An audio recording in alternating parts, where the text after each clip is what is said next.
Hey, welcome back to Metrunner Grid. My name is Andre, and is it okay if I record our game? I'm working on some potential content. Hopefully you all are doing well. It is a Thursday in 18th of August, 2022, year of our Lord. How's everyone doing? It's good to be back. Oh, that's where the camera should be the whole time. How's everyone doing? It is just a Thursday in August. Hey, Alec, how's it going? Rafiko, hey, it's been a while since I caught this live stream. Good to see this video again. Welcome back to the live stream. You're starting with a disclaimer from now on? No, Thanos. It's I've been capturing a lot more Jinteki.net gameplay for the videos, and like I have that Control-C, Control-V. I'm just copy pasting that. I ask, hey, how's it going? Oh, good, I'm doing well, thank you. Control paste, hey, is it okay if I record our gameplay? It's actually like an interesting question because I've been recording gameplay for our deck dive series, and so far no one said no. If they say no, do I just say, I guess we're not gonna play a game? Like I don't know what to do. I hope it's well. Macaroni, how's it going? Good morning, Dan. Been watching him. It's been fun. Glad you've been liking it. Good evening. Hey, Mupteers, how's it going? Welcome to the channel. Good evening. Yeah, I don't know. So like I've been running into people we know, friends of the channel, strangers, playing games on JNet to record for the videos. And I always ask if we can record for the gameplay. But the biggest thing is like, I want to know from y'all, if I make a lobby with the name on it and I ask for recording, like, are you stressed? Is it weird? By the way, a lot of the games where I lose really hard, unfortunately, don't make it onto the video, but it's been happening. But if they're not interesting games, I won't post them. Not that I haven't posted games that we've lost, but I don't win as much as it might look. So I just want to know like what people think. Like, do they avoid it? Do they think, oh, Andre's going to crush me and embarrass me on the internet? Or, hey, this is cool, I can watch the replay back, you know, stuff like that. If you think you want to duck out for the game if they don't want to be recorded, maybe include that in the question. Yeah, maybe. That's a big controlled pace now. Being upfront about it seems fair. It kind of does, but like at that point, I probably should just label the lobby instead, being like recording for a thing. But then, I don't know, maybe that makes it more intimidating, right? Hey, Giles, loving the videos. Glad you like it. We had one that just came up last night. We had to get that one in a bit late, and we're working on more now. We're working on way more videos too on top of it, not just gameplay stuff. Are Nisei running Netrunner? Lots of drama lately. What are your thoughts? Grub, I don't know. That's a good shit post. I hope you're doing well though. Nisei is running Netrunner. Oh, you said ruining. Oh my god. No. What? Why? How? No. It's been great. What are you talking about? I think labeling the lobby makes sense. I'm gonna try it. How's it going, Burden? I just worry that people are gonna like, oh no, not me. I don't want to be recorded. Maybe it's the most fair way to do it, but like, I don't know. I've been running into a lot of newer players in startup too, who are like, hey, it's a new time, but I'll do it. And I think that's fun. I'm worried that I'm gonna lock that out. I'm good. Got a moody baby. Oh no. Oh no. Can you understand the moods at this point? Or is it just all Greek? Have you tried thinking of raising her Greek actually? That's an idea. We have a deck list of the week. It's called Unbeatable Runner. It is just the NWE deck from Worlds, but Whiteblade won a CO with this. He didn't change a single card. Midnight Sun be damned. He says pinhole threading is a bit shit. Play better. I disagree with that, but apparently he did it. I don't know which circuit opener did Eric play in. If you don't know who Whiteblade is, search his Netrunner DB post history. It's pretty funny. But more importantly, he's the guy on Mutually Assured Destruction who plays now out of the west coast of Canada. And my first Meat Space meetup in the years this week. Tanuki, how'd it go? What did you bring? Yo, Wizard, Antoine, how's it going, right? Overtired. Oh, that's not good. Label a Metrunner Grid recording. Don't worry, I won't crush you on the internet. Oh, man. I felt really bad, too, because in our last video, in the last game, which I'm not going to spoil it, I said that our opponent probably misplayed. And I felt bad about that. I watched the VOD. I'm like, oh, is that kind of mean? But they watched the video at the end, and they're like, I probably didn't play correctly. But that's, like, I don't know. I want to be critical. And I think there are ways in which you or your opponent does misplay, but I don't want anyone to feel uncomfortable getting in there. I used to hang out and watch the stream 3 years ago, then fell off the game for a bit. Missed you. Hope you're doing well. Mupteers, I hope you're doing well too. I've been doing pretty good. We just came back from my sister's wedding this last weekend. It was really, really fun. Absolutely lovely. I'm in pretty good mood. Hey, Andrew, it's going good. How's it going? Good day. Whiteblade is the best guest that's ever featured on Metrunner Grid. We should have him back at one point. It's always a fun energy. Panic Asa, turns out my card collection was a car crash. Oh, did it go okay? I think Panic Asa is fine. How'd your speech go over? It went, hey Wayne, meowdy, howdy, how's it going? Hello. It went really, really well, honestly. I kind of panicked a bit because I recorded it and it was like over 5 minutes, and everything on the internet, mind you, I've never been to a proper wedding, said like it should do 2 to 3 minutes, which I was always thinking to myself, that's probably because they did a bad speech, and I'm not going to do a bad speech, so I can do a bit longer. But then I told everyone, they were like, other people who were going, and they're like, you should really cut it down. So I cut it down, and then I was up till like 5 a.m. on a Thursday night, pacing back and forward in the bathroom, just rehearsing the speech. And then I was so nervous of the day, a lovely day, mind you, more attention definitely goes on the bride and the groom. And then I did it, and it was a huge success. And my sister and her husband really liked it. And I got really good compliments from people saying like, I've been to a lot of weddings, no joke, the best speech, ladies asking if I was single, to my sister. Honestly, like huge success. I had someone come up who works in comedy just for laughs, and they're like, are you in comedy? You're timing. And I was like, oh, please, you're embarrassing me. It's really good. Enough about me. It went great. What did you end up getting for the wedding gift? Very good question. And I think we did a pretty good job. We'll find out soon if it's on a wall. But my sister and her husband are nerds. It runs in the family.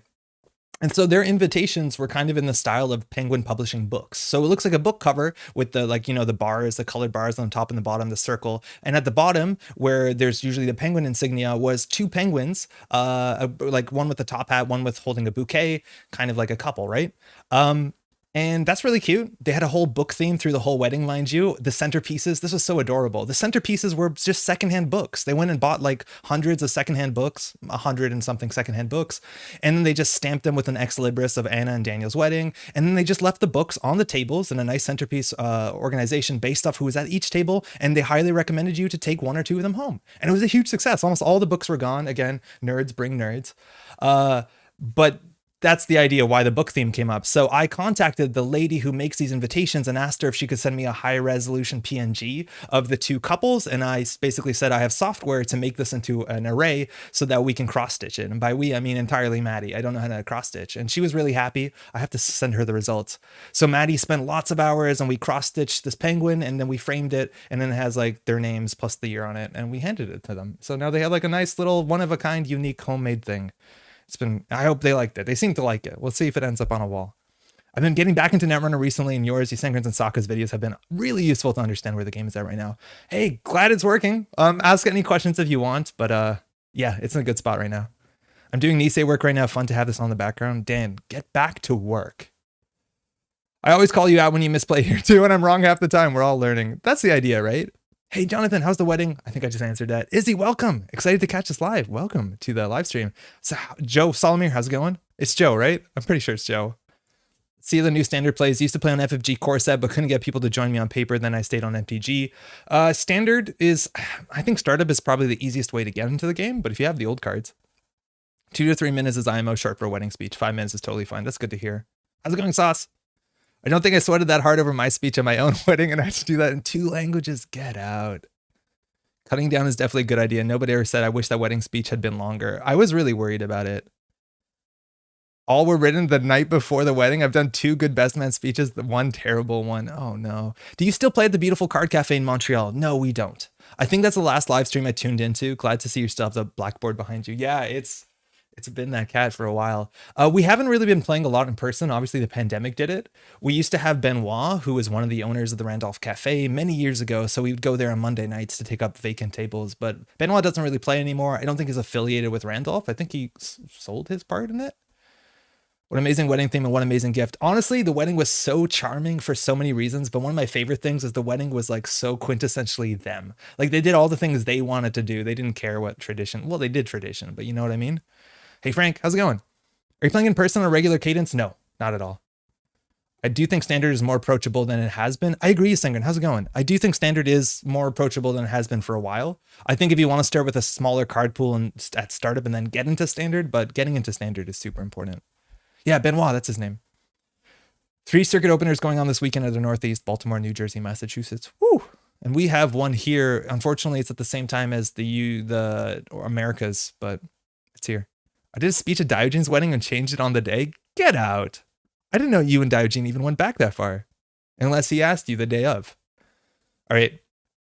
If you are new to the game of Netrunner, if you've been playing Startup, here's a treat. This is Adam, one of the few mini factions. There are 3 mini factions that were released in Data and Destiny, a deluxe set that on one side was all NBN cards and the other side was all new factions. So that's why this is not an anarchist, shaper, or a criminal. Adam has his own card pool. A couple more Adam cards came out across the years. Nisei hasn't printed any. I don't think they have any intentions to. But Adam is really interesting because he starts the game with directives installed. There are 4 directives, and you basically always play the 3 same ones. One of the first directives is not worth playing. They're kind of like references to Asimov's 3 basic laws of robotics, so they're kind of cool. They're downsides, but also incredible strengths. And that's the idea. And this deck you might have even seen on this channel if you've been watching for a while. This is the deck that came in, I think, 3rd and 4th at Worlds this year, and a lot of other top 8 placements. That was run by NWE, which is a European testing group. I think it stands for New World Order, but I'm not entirely sure. Yeah, this deck looks suspiciously familiar. That's largely it. I think I don't know whether he's been grinding it or Eric just picked up a good deck. I don't know. I'm waiting for him to show up in the corp side and absolutely crush us when we queue in to Jinteki.net. We've known each other since I was 16 and he was 18? I had no idea. That's awesome. No pinhole threading is weird. He calls it out. I don't understand it. Pinhole is a mediocre card that allows weak runner side players to feel like they're doing something. Yeah, but so does every card in your deck. I disagree with that fact. It's definitely a good card, but maybe it's not necessary in this list. I don't know. Rip always be running, maybe the most fun bad card. I really do wish that Adam just got like 2 more directives, just so that Adam could start making decisions based off the matchup as opposed to be like, oh, every Adam deck's the same. I think that would be really cool. Standard is good at the moment, but if you're new, it's the availability of cards that's a problem. Proxies turn off a lot of people. Yeah, I hear you. And for what it's worth, the Katara cycle, mind you, has wrapped. If you want Project Katara, a community-made alt-art version you can get printed and make playing cards. And if I'm not mistaken, they have just started the Red Sand project. So if you want to get involved and make a couple alt-arts so that people can get easy copies of the Red Sand printed professionally, hit up Green Level Clearance Discord. There's a channel in there. Their stuff is really good. New runner deck. There he is. Wait, Andre, do you have to play my dumb Adam list on stream? Yeah. Eric, let us really know what you think about pinhole threading, because it's not bad. And this is not your deck. Adam, mind you, also is like, I think Flavorfully a really exciting runner, but in terms of the triggers you have to remember, it's not something I would recommend to new players. That being said, I have recently seen some newer players play Adam really well in the Montreal local meta, which is very exciting. I think he is, or it, excuse me, was not that... It's not the first runner I'd recommend because there's so many cascading like successful run triggers and conditions you have to remember. Oh, shit. Hold on. I did that wrong. I've been so used to playing on... There you go. Runner. Pinhole threading is a card that makes players actually feel good, but it's not actually good. I read that you posted that. I just don't see why you don't think it's a good card. Oh, there he is. Okay, great. All right. Wait, where is it? Did I not save it? Hold on. Hold on. Deck isn't in my lists. Hypes up Midnight Sun. Also, Whiteblade gets deck of the week with no MS cards. Yeah, I know. Hey, Ben, post Flashpoint D&D rotation and Project Red Sands will be a big step towards it. Everything will be available in one form or another. Yeah, rotation obviously is... Oh, okay. Well, there seems to be an issue here. Rotation is going to be the biggest thing to help people get into this game. Whether rotation needs to happen faster or slower, probably faster, is going to be a really big deal because soon, once standards all the Nisei cards, everyone can easily play standards. Isn't it a Polop reprint? It's a bit more interesting. Polop like has the ability to use on the corporation's turn, which is very valuable. You don't also have to run HQ, so it's a mixed bag. It's the closest thing to Polop. Do a stream challenge where people submit other directives and you judge them? I'm into it. I think I missed something. How to tutor Whiteblade at instant speed. Yeah, right? And controlling the message is probably one of the nightmare matchups. So thanks, Eric. The biggest reason is that we generally play this card, neutralize all threats. That gives us additional HQ pressure when we run HQ, but whenever we access a card that has a trash cost, we have to trash it. If it's the first card we access with a trash cost each turn. And unfortunately, we're playing against controlling the message, which I have no idea what that looks like, but I'm pretty sure we're going to get ourselves tagged and our directives trashed. So good stuff. We're not going to play always be running because that forces us to run, which is a bad thing with hard-hitting news, and we might not have a strong economy. Great. I just moved on to standard from startup a couple weeks back, but I'll watch your deck tech. I liked your Jinteki Shell game you released a couple days ago. Oh, thank you, Jonathan. I played against someone today who took that list, I'm pretty sure, and like added more money to it. And thanks, you too. And let me tell you, when you have sufficient money in your deck, the moon pools are really cool. Just tutor for misdirection. There's no misdirection. Great. Cool, cool, cool. Don't you miss Mumbed Virtual? I don't. But a big thing about controlling the message is Mumbed Virtual Tour rotated, but so did Mumbed Temple and so did Commercial Bankers Group. So I'm not sure what modern controlling the message looks like. I know that there was the meme version posted recently with like all the nice comments, and we're gonna mulligan this. And Drago Ivanov. Jeeves rotated, yeah. I'm quite displeased you were teaching people how to play Jinteki Shell game. It's not that good. It's fun though. Hey, Ian, Eric is just providing you the opportunity to overcome adversity. Yeah, if it was easy, it wouldn't be fun, would it? We're probably going to lose this. Okay. So what can we do? We only have 3 hand size. Let's go over the directives real quick. Find the truth. Whenever we draw a card, we have to reveal it. So if Eric remembers our hand, he's going to see everything. We're worried about a 3-1 agenda sneaking through AR enhanced security. We'll get to that in a bit. On top of that, though, whenever we make a successful run, we look at the top of R&D. So if Eric doesn't have a spin doctor on the table, we know when to run for agendas. We talked about neutralize all threats. HQ multi-axis have to trash cards with a trash cost if we can the first time a turn. You can also run archives to turn this off if there's trash cards in there. Interesting. And then safety first, our hand size is reduced by 2. We have ways to increase our hand size, but we get a free card draw if we end our turn underneath hand size. So generally we want to dump our hand. Unfortunately, I think we're going to install the liberated action, ask if there's a Malia that wants to blanket, and then we'll lose the game. Then we can hit this, and then we can just install the pad tap, I guess. If there's an AR enhanced security on the table, I think we are done. Oh, Rashida, that's quite good. 3 cards and 3 credits. If he beats you, the deck is no longer unbeatable. I'll throw it just to make him wrong. Lubricated account. Is that what I said? I don't see a link. Flippy 2 what? Excuse me. Polyp was so much stronger than Pinhole. Makes me sad. It's definitely much more interesting. There's a daily quest. Wow. Okay. So there's no bankers. So it's 2 ice daily quest and server 4. At this point, we consider running things. If we start trashing things, we want to start trashing a lot of things. If we leave the daily quest, Eric gets 3, we get 1. Would a jailbreak start be that bad? Seal all HQ, R&D, top and draw? It's not the worst. I think the biggest issue is that we have to trash cards that we see, right? So if we hit this and then suddenly we're on 2 credits because we see, or 1 credit because we see a pad campaign, then we can't liberate it. So I can't really do it. Yo, Pickwin, this is Eric's deck against Eric. So Pinhole would be really good here. Wow. Pinhole would be okay, I guess. If we run, we're assuming there's going to be pings and IP blocks. We could definitely jailbreak. Logic Bomb is kind of hard in this matchup. Just play better than me. Because if we lose all our clicks to Logic Bomb and then we trash something and take the CTM trace, it's going to be an issue. I think I'm pretty okay running server 4. Seeing the top of the deck. Jailbreak HQ. I think Jailbreak HQ is better than R&D for sure. Find the truth. Top of the, there's a crypto crash. Good to know. It's a Nico campaign. We have to trash that. Wow, that's 2 influence, right? Wow. Okay, trace 4. I guess we're taking it. We could, server 2 might be Spin Doctor. I'm okay running R&D, and if Spin Doctor draws it, we can jailbreak HQ. We haven't seen a hard hitting news yet. I do not know if Eric, cool. There's no Amani Sanai. I don't know if Eric mulliganed or kept. And at this point, the brain cage becomes interesting because we now have additional hand size because we have agenda scored. I don't know what server 2 is. Pad tap coming down makes sense. Planogram for 3. Maybe we get hard hitting news here. Yeah, we do. Cool. So we have to clear the tags. And by clear the tags, I mean clear some of the tags. So Eric only has 3 credits. Does Eric have a boom? We can't clear all the tags. Let's just go find out. Economic warfare already news. There's a lot of problems. There's a Spin Doctor on top. Attitude adjustment. Gross. Lacosta. What is this? Amani Sanai? What? With 3 credits, we could consider overclocking server 3. The biggest issue is that if we hit IP block, it's the end of the run. We want to empty our liberated accounts, I imagine. You're going to lose to this pile. Yeah. I'm going to lose to HHN, not the Lacosta. So we could empty this.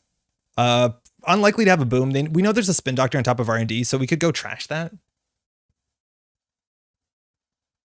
I think leaving 4 credits on here is probably fine.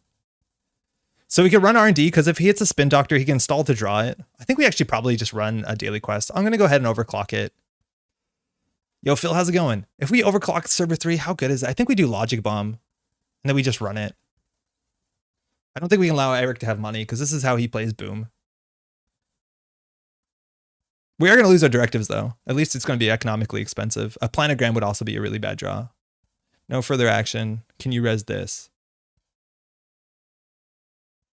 No, you can't. Oh, it's an IP block. There, fantastic. So we're just going to logic bomb that because it does end the run because we were tagged. And we'll trash this for only 1 credit because we get 3 credits. Oh, CTM tag. That doesn't matter. All right, so we were playing Tag Me Adam.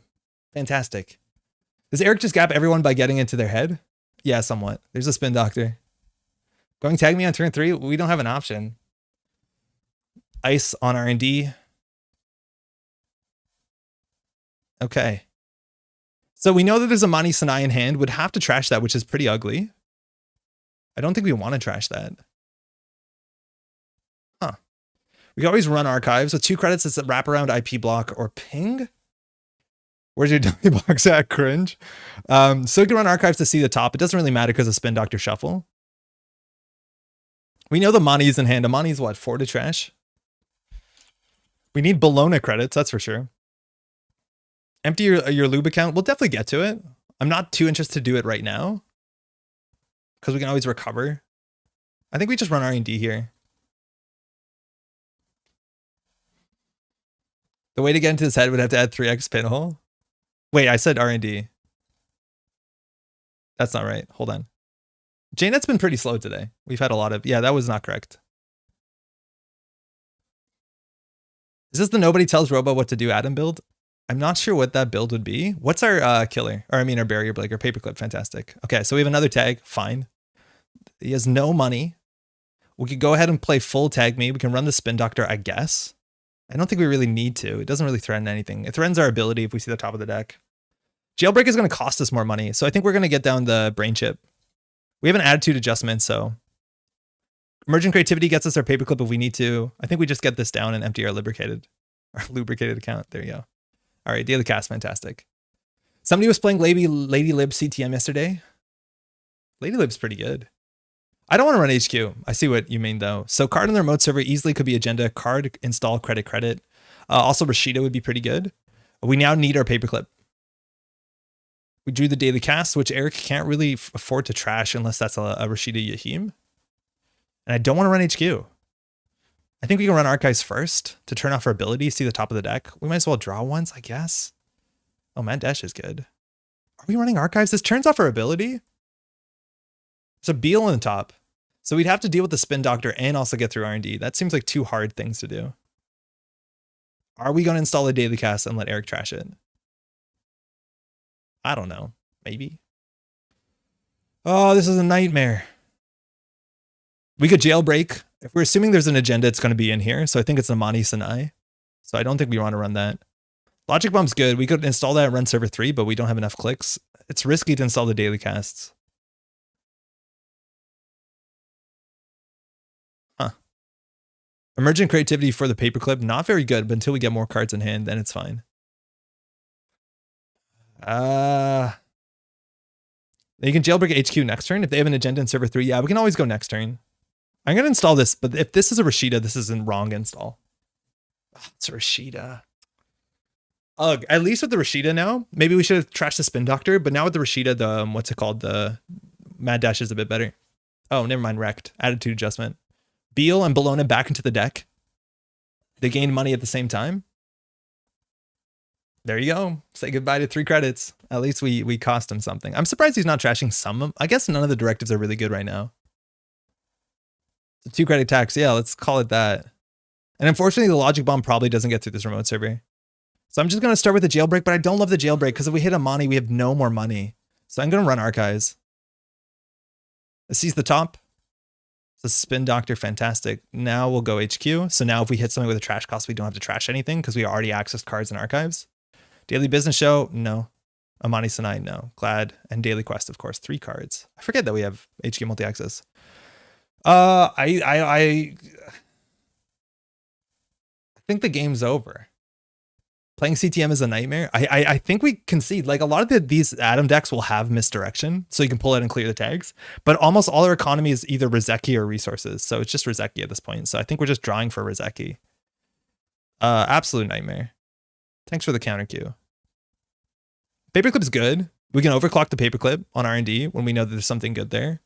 We know there's a spin doctor on top. I think we want to shuffle that away. I'm just going to run server 5, throw out a paperclip, whatever. Running that random face down turn 1 or 2 wasn't great, I think. Set us on crash course for HHN. Yeah, but if they score an AR enhanced security, which I don't know if their deck is playing, I think it might be in the same spot. This is a bit unfortunate because they're drawing another spin doctor off the top. I thought he would shuffle there. That's a Nico, that's fine. Then we want a creative clip. Oh yeah, you're right. We could creative the clip. I just don't know what we're getting. Like, creative the clip to get a Rizeki isn't particularly good.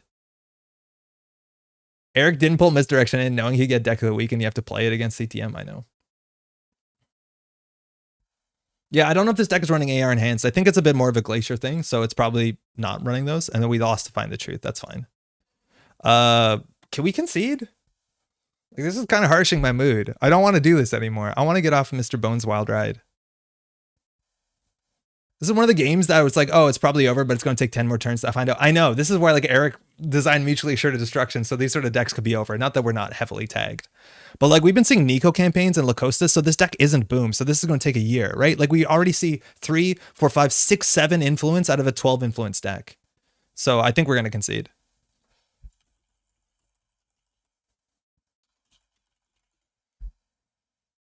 Yeah, it's no fun.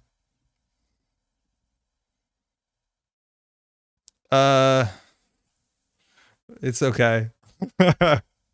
I don't feel strongly about it, Eric. I can play anyone. Thanks for the game. Well, I concede when centrals are open because we need Bologna credits to probably win. Eric is going to play very slow. We've lost our Find the Truth, so we have no multi-access in the deck whatsoever besides the jailbreaks. Like, it's going to take another 10 years, and at any point in time, he top decks a psychographics or maybe a boom, and it's over anyways. Hey, GG. Yeah, so I don't know. I don't think it's going to happen. Like, I just don't know how we have economy, right? Like, let's look at our stack. How many credits can we possibly get? Immediately, we have 2 Dirty Laundries. That's pretty good. But then we have nothing for a while. And then we get Rizeki's up finally. Like, it's not going to get there. We have a rule in your group that if you concede, you have to explain where you misplayed. We got hard news on turn 2. Eric, thanks for the game, man. It's a close one. All right, I'm out. Yeah, I think that's probably a nightmare matchup. Eric, did you have to play against CTM? Also, why'd you take the misdirection out? White blame farming heal points before the yearly awards. I know. Also, Eric, what CO was that? And how many players were in it? I assume it was one off the West Coast, probably APAC. Hey. Ooh. What is this icon from? It seems like not World of Warcraft, but Warcraft 3. I recognize this. I don't know what it is. There was the Australian one. Was it a big thing? Ooh, outfit. Interesting. Rush matchups like the outfit are actually one of the few matchups where you can consider playing Always Be Running. I still don't think we need to, but you could consider it. I think against Titan Transnational, the old Fast Advanced Wayland deck, that was kind of the way to go. Tiny in Dota. It is tiny, right? Technically from Warcraft 2? Because Tiny is like the little stone guy who throws people. That's all the Dota I know. All right, double Rizeki opening Dirty Laundry. Mind you, this can be a really fast matchup. The ice that we're playing around is generally pretty, what's it called? We know what it is. It's all the bad publicity stuff. So we're looking at Trebuchet. We're looking at Bulwark. Thanks, you too. And Bulwark is a nightmare. I think it trashes resources. Or I'm thinking of Tithonium. But I think double Rizeki, Dirty Laundry, Earthrise Hotel, this is fine. Are you still madly in love with Wayland, or has that boat sailed over the years? The boat has kind of sailed when Wayland... So, like, back in the day, Wayland was really fun because Wayland was niche and not very competitive. And I like playing something that was a bit, you know, like out there where you could still get results and people didn't know how to play against it. Then Wayland for a while got good, and then Wayland got homogenous, and there's even Wayland decks that are like kind of really annoying to play against, and there was some ban lists, like Advanceable Ice Wayland. Oh my god, I'm not into it. But once Wayland got really kind of good, I think it got less interesting to me. But I think I like Ob a lot. I think a lot of people like Ob a lot, so that's no real surprise.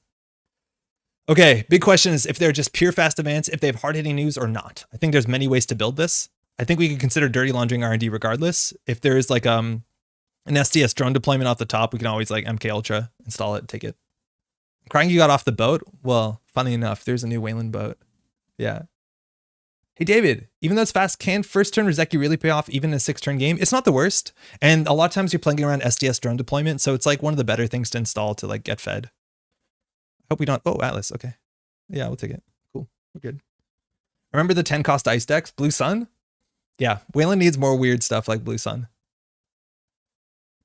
I think we can just do double Rozeki. Click for credit. I don't want to go down to 0 with the Earthrise Hotel. We're going to get free card draw anyways. Yeah, this is fine. Yeah, the Asteroid Ice just rotated wall to wall. That's fine. Still could be a fast advance deck. Could be Biotic Labor.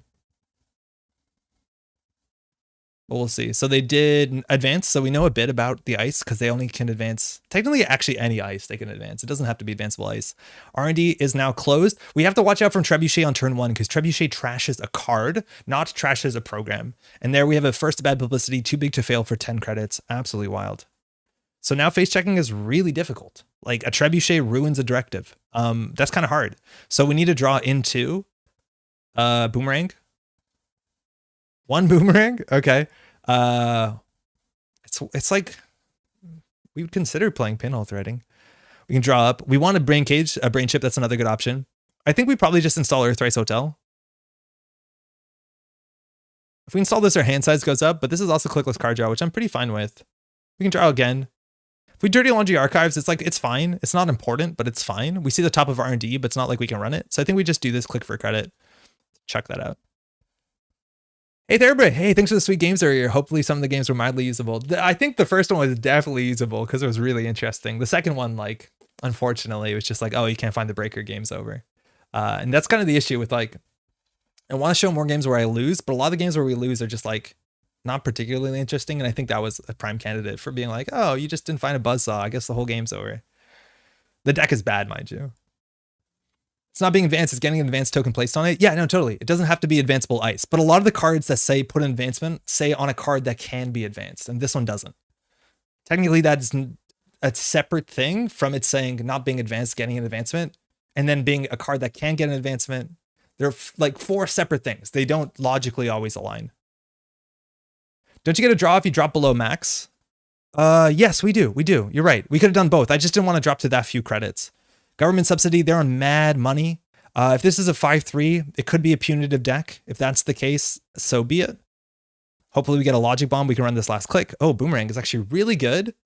There's no advanceable ice with 3 subroutines that we care about. I think we just logic bomb run it. Yeah, fine. Isn't keeping the MK for creativity a better idea? I think sometimes, but not always.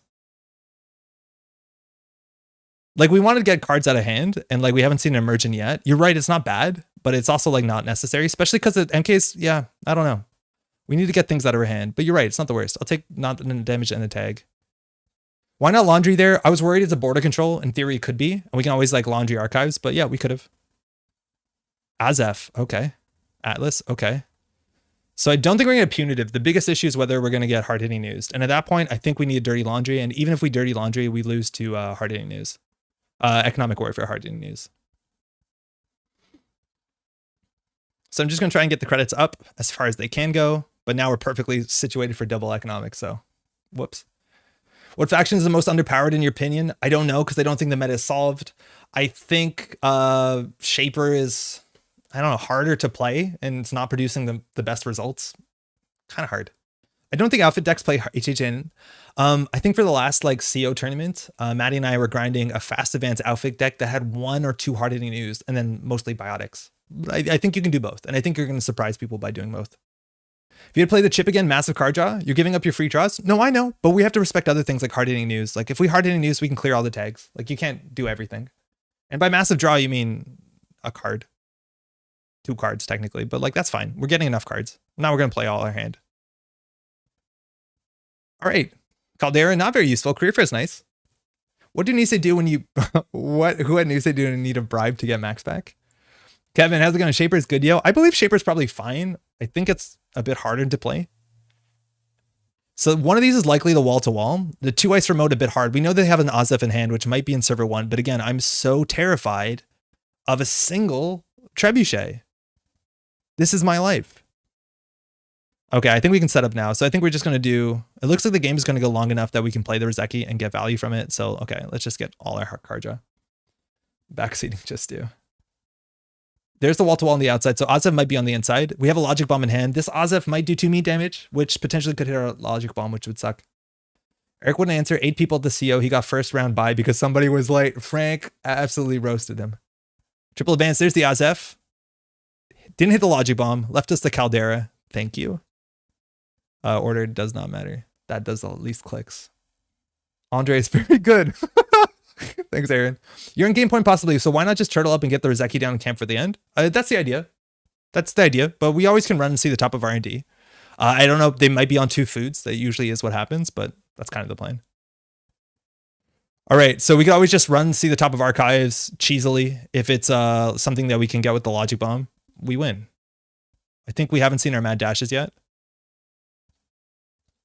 What's a wall-to-wall? Okay.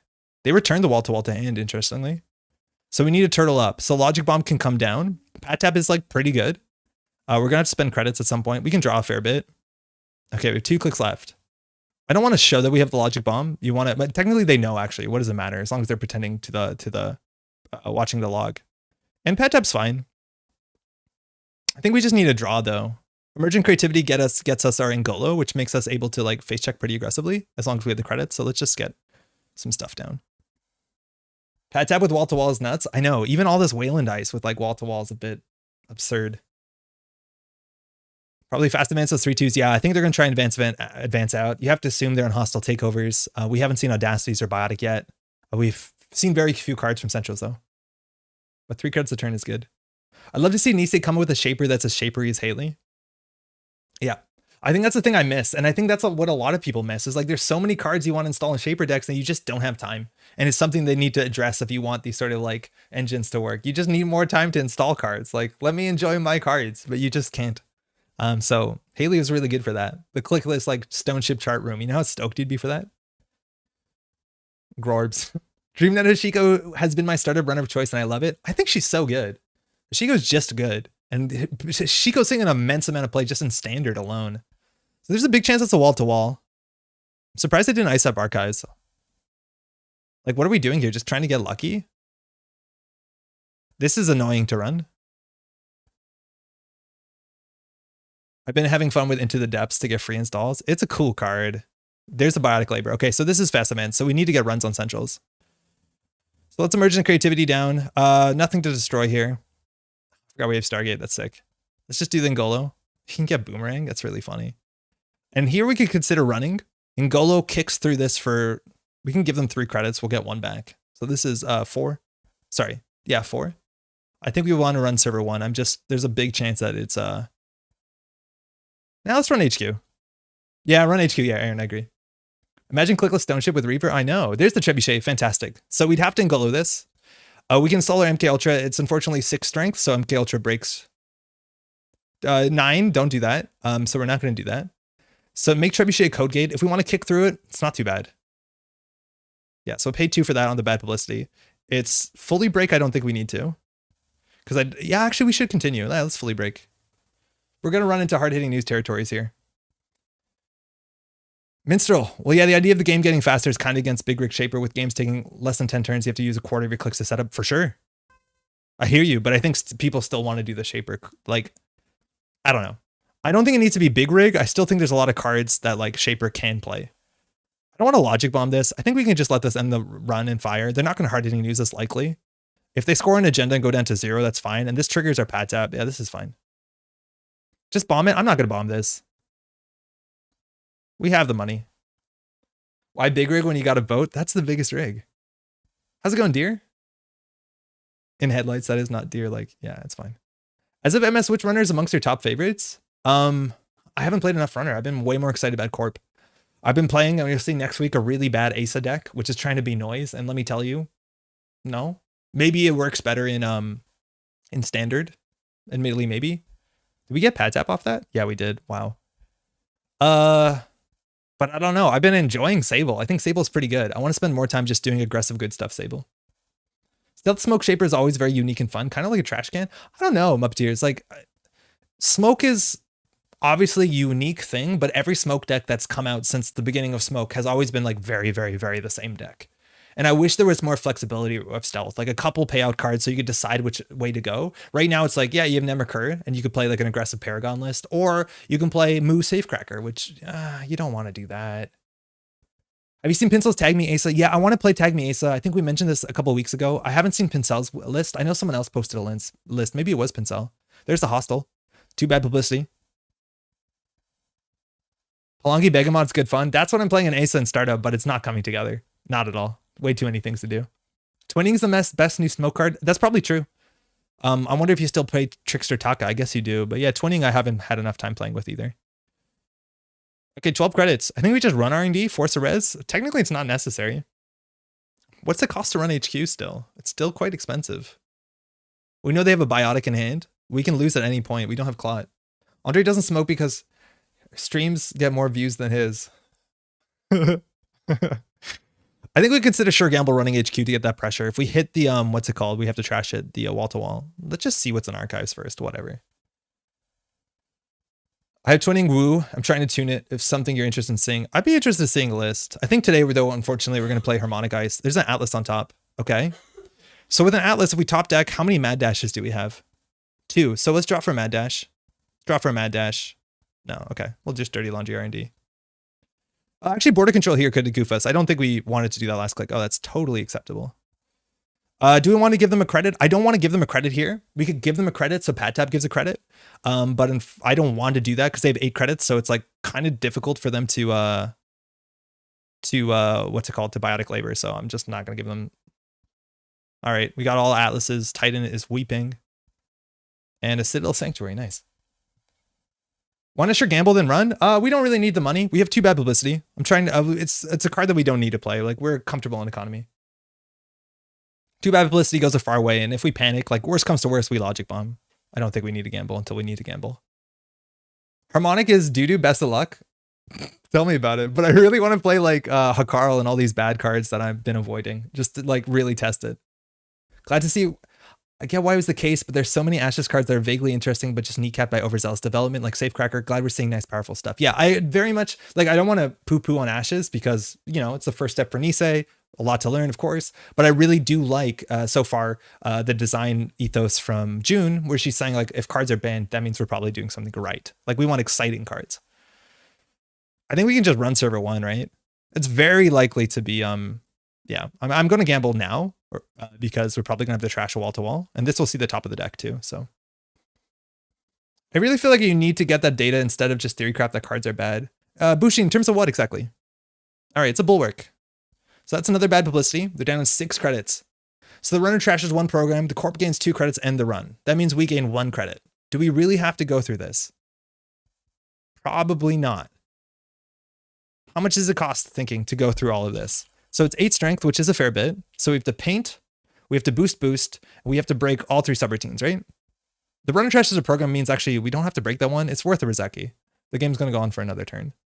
So 2, 4, 6, 7, 8, 9, then 10, 11, 12. It's a lot of money. Okay, it's 6 out of pocket. Yeah. Less. More? I don't know if we continue though with the mouseless. Because that's 2, 3, 4, 5. I think we can afford to. Why not? I just worried that we're going to have to pay 3 to trash here. Could cost 1 Logic Bomb. I know, stoppable, but that's our whole turn. Like, our clicks are worth more. Like, with our clicks, we'd rather, you know, click for credits or do stuff. Yeah. Biotic. Okay. Oh, GG. Didn't expect that. All right. That's what the deck does. Thanks for the game. If we had 3 Rizekis against Eric, I would feel a bit better about the game. But we got 3 Rizekis against a fast matchup. I still think they all paid out on 8 turns. Yeah, just about. Always take my advice. I appreciate it. Still knew the outfit. Oh, cool. Oh, no way. Oh, no way. Full fast advance? Or any HHN hiding in there? You won with the deck, and so prove that it's not unbeatable. Win-win. I never said cards are bad. I know I'm bad. Yo, Calypso, how's it going? I like your altar. It's a fair bit. It could cost 1 Logic Bomb. I read that. No HHN, but Audacity instead. Cool. Why not? Why not the both, huh? I guess it's influence. Nice. This sort of fast advance deck was like what Maddie was playing before rotation. And now that it lost dedication into reconstruction, like I don't know what you do. We were on, I think, 2 biotics maybe. I think it was 2 biotics, a red planet, which I started not red planet, red level, which I don't think you need anymore. And then a hard hitting news, I think was the influence spread. Oh, get out. Oh, no way. That's nice. I wouldn't have expected that. So the biotic actually works for Mad Boom. That's really cool. Thanks for the shout out. I love making the alt arts for y'all. When Bulwark makes 3 Rozeki's Leap, it is expensive. We don't have an AI installed, so they did pay a 7 for it, but like this is a good barrier. This is a really good barrier. Hey Coring, how's it going? Welcome. Nice win. Thank you, Merp. 16 credits plus biotic, Mad Boom. Yeah, you can do it. Catch your end. I think we're seeing more decks. I think Sengrin also published a deck that's just like biotic into Mad Boom. I haven't played enough with that, but like that's kind of the issue. Is like I did the first deck dive we did was a Mad Boom deck, and then I'm trying to avoid it for a bit, so we can play other stuff. Okay, wait, what was the conversation? I'm totally convinced Silly Squirrels is Eric smurfing. Nah, they wouldn't have been that nice in chat. Hold on. Why you don't say cards are bad? Okay, so like we did a tier list and we talked about how some cards are bad. I think there are a lot like, I think you can call some cards just fundamentally bad. I can design in 3 seconds a bad Netrunner card, right? Like it's really easy. Numbers can be off, stuff can be bad. It's really easy to compare certain things. But where I think card analysis gets more interesting is when things are a bit more nuanced. Like trying to analyze what sabotage does is a very nuanced thing, right? Like it's sabotage. It gives the corporation a choice and also a chance to misplay. It can have a huge impact on the meta of how much recursion you're required to play or not required to play. And then, of course, makes HQ pressure interesting. But now I'm playing games against personal evolution and realizing all their moon pools are incredibly strong, or mitosis is happening all the time, right? Like there are these interactions, which mind you, I don't think are happening majority of time, that get missed. But when you look at like Maskarovka, I think you can comfortably say, yeah, okay, I'm probably not going to ever play this and you'll be fine. So I do agree. And I do think people need to spend more testing, but specifically for cards that are more interesting. And that's why we're going to try and do as much testing as possible. But I'm not going to make a deck around Maskarovka because you can't. You shouldn't. So it's not. Cat, how's it going? I'm doing good. Did you get any more rest? Are you still working as hard? Is it better to run HHN and try to hit Boom? It depends on the economy and it depends on the tech cards that people are playing. If you're playing into a lot of Shaper with Misdirection, Hard Hitting News is not great. But if you're a deck that can do Boom, Mad in the same turn, then Misdirection doesn't do anything. That obviously changes a bit if they play other tech cards, I guess. But yeah, it's dependent. I don't think one's clearly better than the other. But like you saw in the CTM deck, yeah, Hard Hitting News seems like it works. Some cards are niche with great prejudice seems like the right term. I guess so. Yeah, maybe.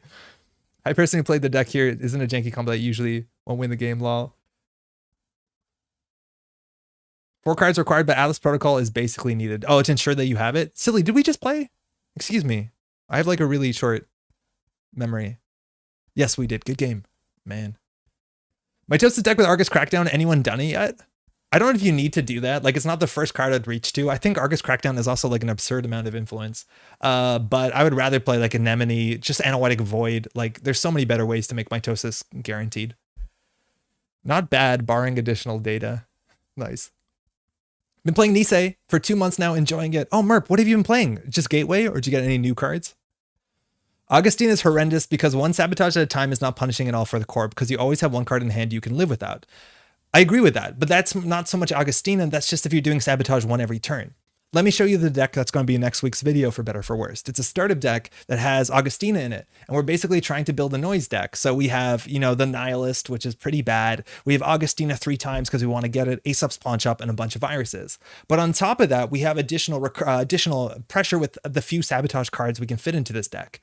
It's an issue because there's way too many cards. This deck was like 59 cards before I pared it down. And even at that point, where we're playing 3 copies of Augustina just so we can make sure that we try her out, we cut all the other good cards, like no Light the Fire. We're not even running 3 running hot, let alone like Cookbook, which is actually pretty good. On this note, I've learned that like this is just too expensive of a deck to install. The game is way too fast for you to be like, I'm going to get enough credits to install the Nihilist and then Augustina and then this and install a virus every turn. Like it doesn't work. It's obviously a lot better when you're sabotaging, installing viruses on the opponent's turn with Simulchip and Gachapon, but like, yeah, I don't know. I've lost Augustina. It doesn't mean it's the best card though. Yeah, Argus Crackdown is Ice servers. Yeah, there has to be ice. And some powerful cards can be bad if they push others out of the meta and force you down an archetype. How they enter consoles used to be. A lot of consoles used to be like that for what it's worth. I don't think Shaper really got a console for a long time. Do JNet devs release any game data that can be problematically analyzed? Andrew, there used to be, and I don't know what the URL is, but R&D interface used to collate data off JNet, if I'm not mistaken. But unfortunately, I don't think, I can't find it. I don't think it interpolated card-based data. But I'd be interested to know about like win rates and all that sort of stuff. But it's really hard because it's like the casual lobby, people learning to play. Like if the Jinteki win rate is like ass on JNet, then it might not mean it's bad. It just might mean it's hard to play and a lot of people are learning it, stuff like that. Like it's tricky. Cookie Push just got out of the hospital. She's doing much better. Giles, I had no idea. That's really good. Let's also not forget the completely untested hyperbolic. Everything is a 10 or a 1 takes about new cards as a time-honored tradition. Oh yeah, and sign me up. That's always really fun. Augustina should be more than 1 point. Just make it the noise ability. It would be really good if she was more than 1. Yeah, stacking Sabotage makes Sabotage good. Let me tell you about my Augustina Isla. I want to play Augustina in Shaper or in Criminal with like Prognostic Q Loop. I really do, but it's a nightmare. And yet it's still moderately miserable to play against. Yeah, moderately. 3 Ghost Town Gland, as many Chastushkas in the game, turn as core damage as possible. Sauce, what I want to do eventually is build a deck that plays like some of the old Fear the Masses decks, where you basically get to the bottom of your deck, and then you labor rights back in only Chastushkas, and then you like hippo the ice on R&D, or sorry, on HQ, and then you just do Chastushka, Chastushka, Chastushka, and then labor rights next turn. You know, you keep doing it over and over again. You do Chastushka, Chastushka, running hot, labor rights, Chastushka. It's going to be fun for someone. I just don't think I can get through my deck fast enough. And then also still hold on to a labor rights at the end of it. Like it seems so difficult. Gateway in 21 update, trying to get the rest of the set in the next few months. Oh, super cool. Yeah, Gateway's fantastic. I'm hoping you're having a good time. I think it made your shame tier. Augustina did, yeah. And I played against Pat the other day, and I was playing it didn't make the Jinteki video, but Pat just like played Augustina and had no credits and just kept milling me out. And I was like, oh, I guess I lose. You have 7 hand size and steel skin scarring. Like what's a Jinteki meant to do? Oh, excuse me. I thought it was Pat, but it's someone with Pat's icon. Elusive. There is also a GitHub repo that was collecting all results, just IDs and winning side. But as Andre said, it's not great to collect data from casual game. It's really hard. And also it's not only data points. You also need like, I don't know what they call it, but not like numerical data. You also need to know what people feel. Like maybe even if Asa isn't winning more than 50%, if people don't like playing against Sabotage, that's probably a bigger data point, honestly. Hey, Shmendrix, what's up? I love your Marvel Champions correspondent. I'm here to say Wolverine is coming.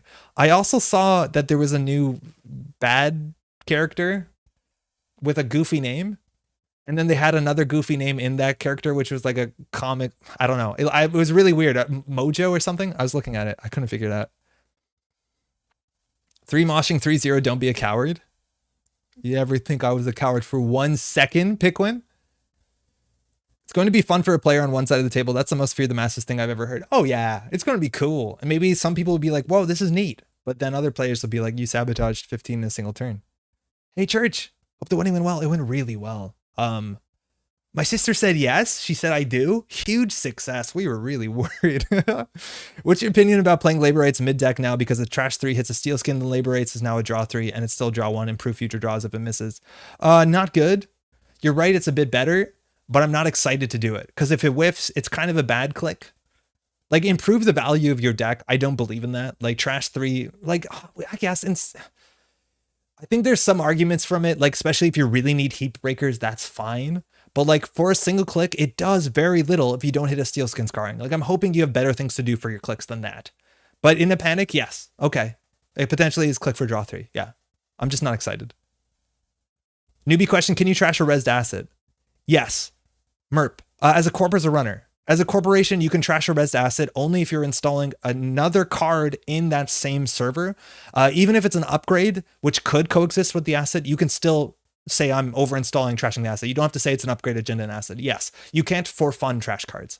The only way you can trash your own cards is by over-installing. Either trash any amount of ice when you're installing ice on that server, or any amount of cards in a server when you're installing any amount of cards in that same server. I do like looking at games played, users logged. That's fun. Mojo, it's Mojo. I don't know what a Mojo is.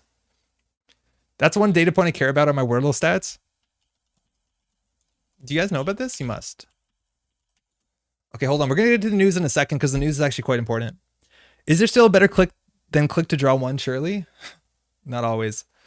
Okay, if you haven't seen this, this is basically this is Gordian Blade.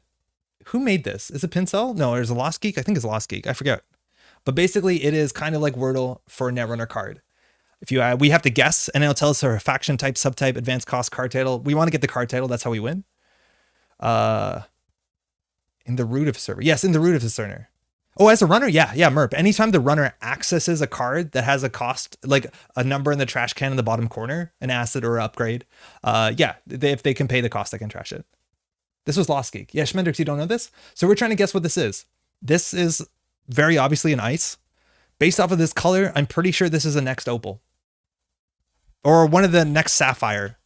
It's one of these two next ice. I just don't know which one's which. So I'm gonna hit next sapphire. Next opal? What? Hold on. Okay, now it's looking like Fenris. That looks like a Fenris, right? Admittedly, it goes from all of Netrunner. It's not just standard. I think this is a Fenris. Nailed it. Cool. So we got it in 3. I play this on my phone, so I don't have stats here. And the cool thing about this is you can just hit continue practicing. Subtypes are wrong. Oh, I should have noticed. Yeah, subtype, it would have told us, I think, if we had even one correct, right? So we go continue practicing, it'll give us a new one. It also like abstracts away the card art in different ways. Sometimes it's a line drawing, sometimes it's these like polygons. You can tell a bit about the color, but the color's not always totally accurate. I don't know where to put my face. We'll just do like 1 or 2 more. This is really fun. Fenders for Tears Hand. Yeah, exactly, it is. First few times I played this, I didn't realize the card was being revealed. Oh yeah, it's a huge help. Okay, in terms of the color, this looks like a neutral or a sunny card. That doesn't really help. Mayfly, I don't think has like a brown speck here or a green speck here. I'm not sure it's Mayfly. I'd actually rather guess like a Shrike or like, I don't know the names of it, but I'll know. Neutral Corp? This feels like a runner card to me. Wombat Tumble? I'm just gonna guess Shrike. Or let's see. Okay, it costs whatever Shrike costs. It's not a sunny card. So that was admittedly a small pool we were shooting at. Office supplies? Yeah, potentially. Mumbad Temple angle. You really think it's Mumbad Temple? I don't know. I'll guess it, but I'm not sure. It does look neutral though. Mumba Temple. Okay, it's neutral. Oh, that looks like people. Hedge fund? I think you're right. I think this is the new hedge fund. This is like the Nisei hedge fund, right? Yeah, it's the Nisei hedge fund. Yeah, totally. Nice, dear. All right, let's just do like 2 more. These are really fun. It's really addictive. Okay. Huh. Red card. I don't find always the color to be too accurate. Sometimes it can change. This could be a Jinteki card. You think it's Adam? In orange. And again, this is the whole history of Netrunner, so it could be like Jailbreak. Jailbreak doesn't have that red color to it. Like the colors are usually accurate. The colors don't lie. This is impressive. This is fun. It's a really fun thing to do. Shit. It feels like a Red Sands Wayland card. These green like things here make me think it's a Wayland card. Ghost Tongue? No. Ghost Tongue, the bottom wouldn't be whitish. I think this is like a Red Sands Wayland card. I don't know what to guess. Hunter Seeker. I think the color, there's no red on Hunter Seeker. It's like a dark green. You know, you ruined my Gordian Blade run for today. Alban, I'm so sorry. I'm so sorry. I should have said tune it out. You'll forget what it is. Don't worry. Just play it in a couple hours. Is this all possible cards? Yeah, Calypso. I think it's everything. I think it's anything card that exists on Netrunner DB. I don't think you get the Terminal Directive story cards, luckily. You think it's an agenda? I don't know. Could be an Apex card. Ooh, actually, Apex card's interesting. What's like a simulator kind of looks like this? It's kind of the color. But I don't like guessing Apex because it's like a really narrow mini faction. Like you're very unlikely to get anything here. So we know it's not a program. Yeah, the art abstraction code, I know nothing about, Andrew, but you're right. It's kind of interesting. Red Planet Couriers. There's like 2 people on it, right? I don't want to look it up because I feel like that's cheating. Kind of feels like a hunting ground. I don't get that.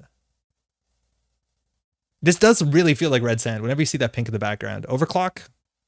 I doubt. I don't think you'd get this green on Overclock. Similar to a resource? Oh, excuse me. Yeah, resource. It's a resource. Yes, so it's definitely not hunting ground. I don't like overclock. This looks like a Wayland card. Overclock would be framed more centrally. The fact this is off the side means that there's a band here, so it's more likely to be I think a corp card. I think corp cards do that. Runner events have the who painted it, I think on the bottom, if I'm not mistaken. I don't think you get the bar here on the side. Maybe I'm wrong. It's obviously not ice. I don't know. I'm gonna guess something Wayland in Red Sands. Like sacrifice, success. What's the other one? Oh, what's the last one? Maybe it's Bloom? It's sacrifice something success. What's the Jemison flavor line? I'll do success. It's not a Wayland card. Oh, shit. Oh, it's Audacity. Yeah, okay. One of those cards was good. What the heck is this? It's not a Wayland card. It's not an operation. It's not overclock. Crushing it right now. Yo, the black boxes are more important than the green boxes, right? Am I right? Run amok? No, run amok, this box would not be white. This looks like a neutral card. Are you sure it's not overclock? I'll put overclock in. There's no way it's overclock. Oh, it was overclock the whole time. Anyways, thanks for watching. We'll be back in a week. Why were there greens there? What the heck? This thing's really fun. We'll do one more until we like look really smart. Yeah, you see the abstractions are different. Okay, I'm gonna bet dollars to donuts as a Wayland card. Over. There's no green on overclock. No. Okay. This looks like a Wayland card. There are more bad Wayland cards than good Wayland cards. Actually, it could be a Shaper card. Maybe Shaper also falls in that same sentence. Ballista. Ballista is like kind of blue in the middle. And I feel like Ballista art is actually like pretty close to the abstraction. There's a chance they'll just show you a Ballista and it'll be like, you know, because it's like squares. I like the Ballista art. Adam for sure? Mark, no. There's definitely green here. It's overclock, isn't it? Okay, what's a Wayland card? I feel like we just need to start guessing. I feel like this green is closer to Wayland than it is Shaper by a mile.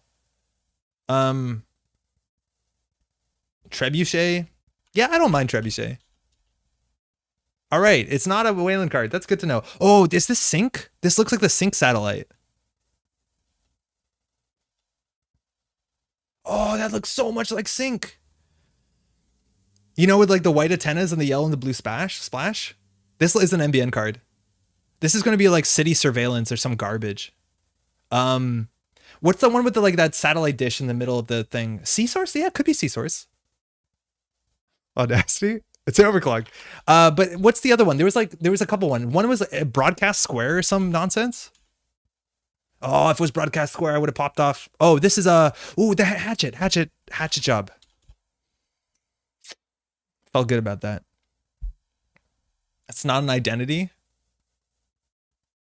Yes. Okay. That was a niche cut. I'm gonna feel okay about that one. Did anyone else get hatchet job? Okay. One more.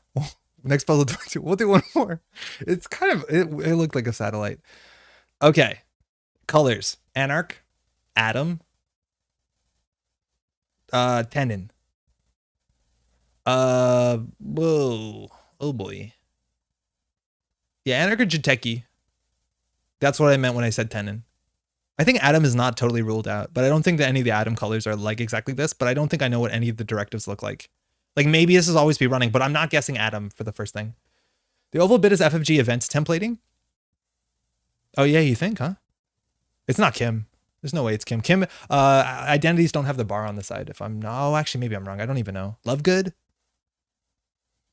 Anarch Resource. I kind of like Anarch Resource. And got it in one. Oh, actually, we're getting close. It's an Anarch Resource. Okay, what looks like this? Hard at Work. Joshua B. Klutz Cipher. Yeah, Dan, I think Merckx was the right guess there. How's it going, Intelligence? Tally Pro. Oh, Tally Pro is good. I think you're right. I think Tally Pro is very good.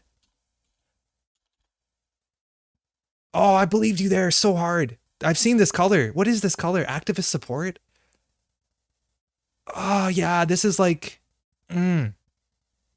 It's weird. If you like squint, you can like swear you see it. Human First? No, Human First, you'd see the guy in the middle with the hatchet. It's not so dark, the background.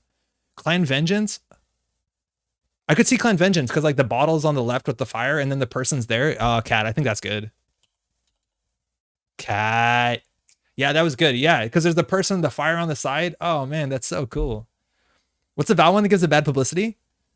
Frame job, I think. Nice, nice, nice, nice, nice. I really don't know enough old cards, but it's fun watching to do. Yeah, I really wish there was a filter on this website. Maybe there is. Oh no, hard mode hides all information besides the card image. Well, yikes. I wish there's a way to get this down to just like startup or just like whatever card pool you have on Switches, because a lot of people just can't appreciate this because they don't know the cards from the Genesis cycle, let alone everything else. What a surprise the artist gets it. Yeah. All right. I would play this for sure if I could filter for Nisei. Yeah, Andrew, I think you're not alone. But man, yeah, this is a good time sync on the phone. It's really fun. It's really fun. Check it out. I'll put the links, of course, in the YouTube video, gordianblade.de. I would 100% be bad at this. I should play it. Try it. Like, what's it cost you? Never realized that Clan Vengeance and Light the Fire are basically the same art?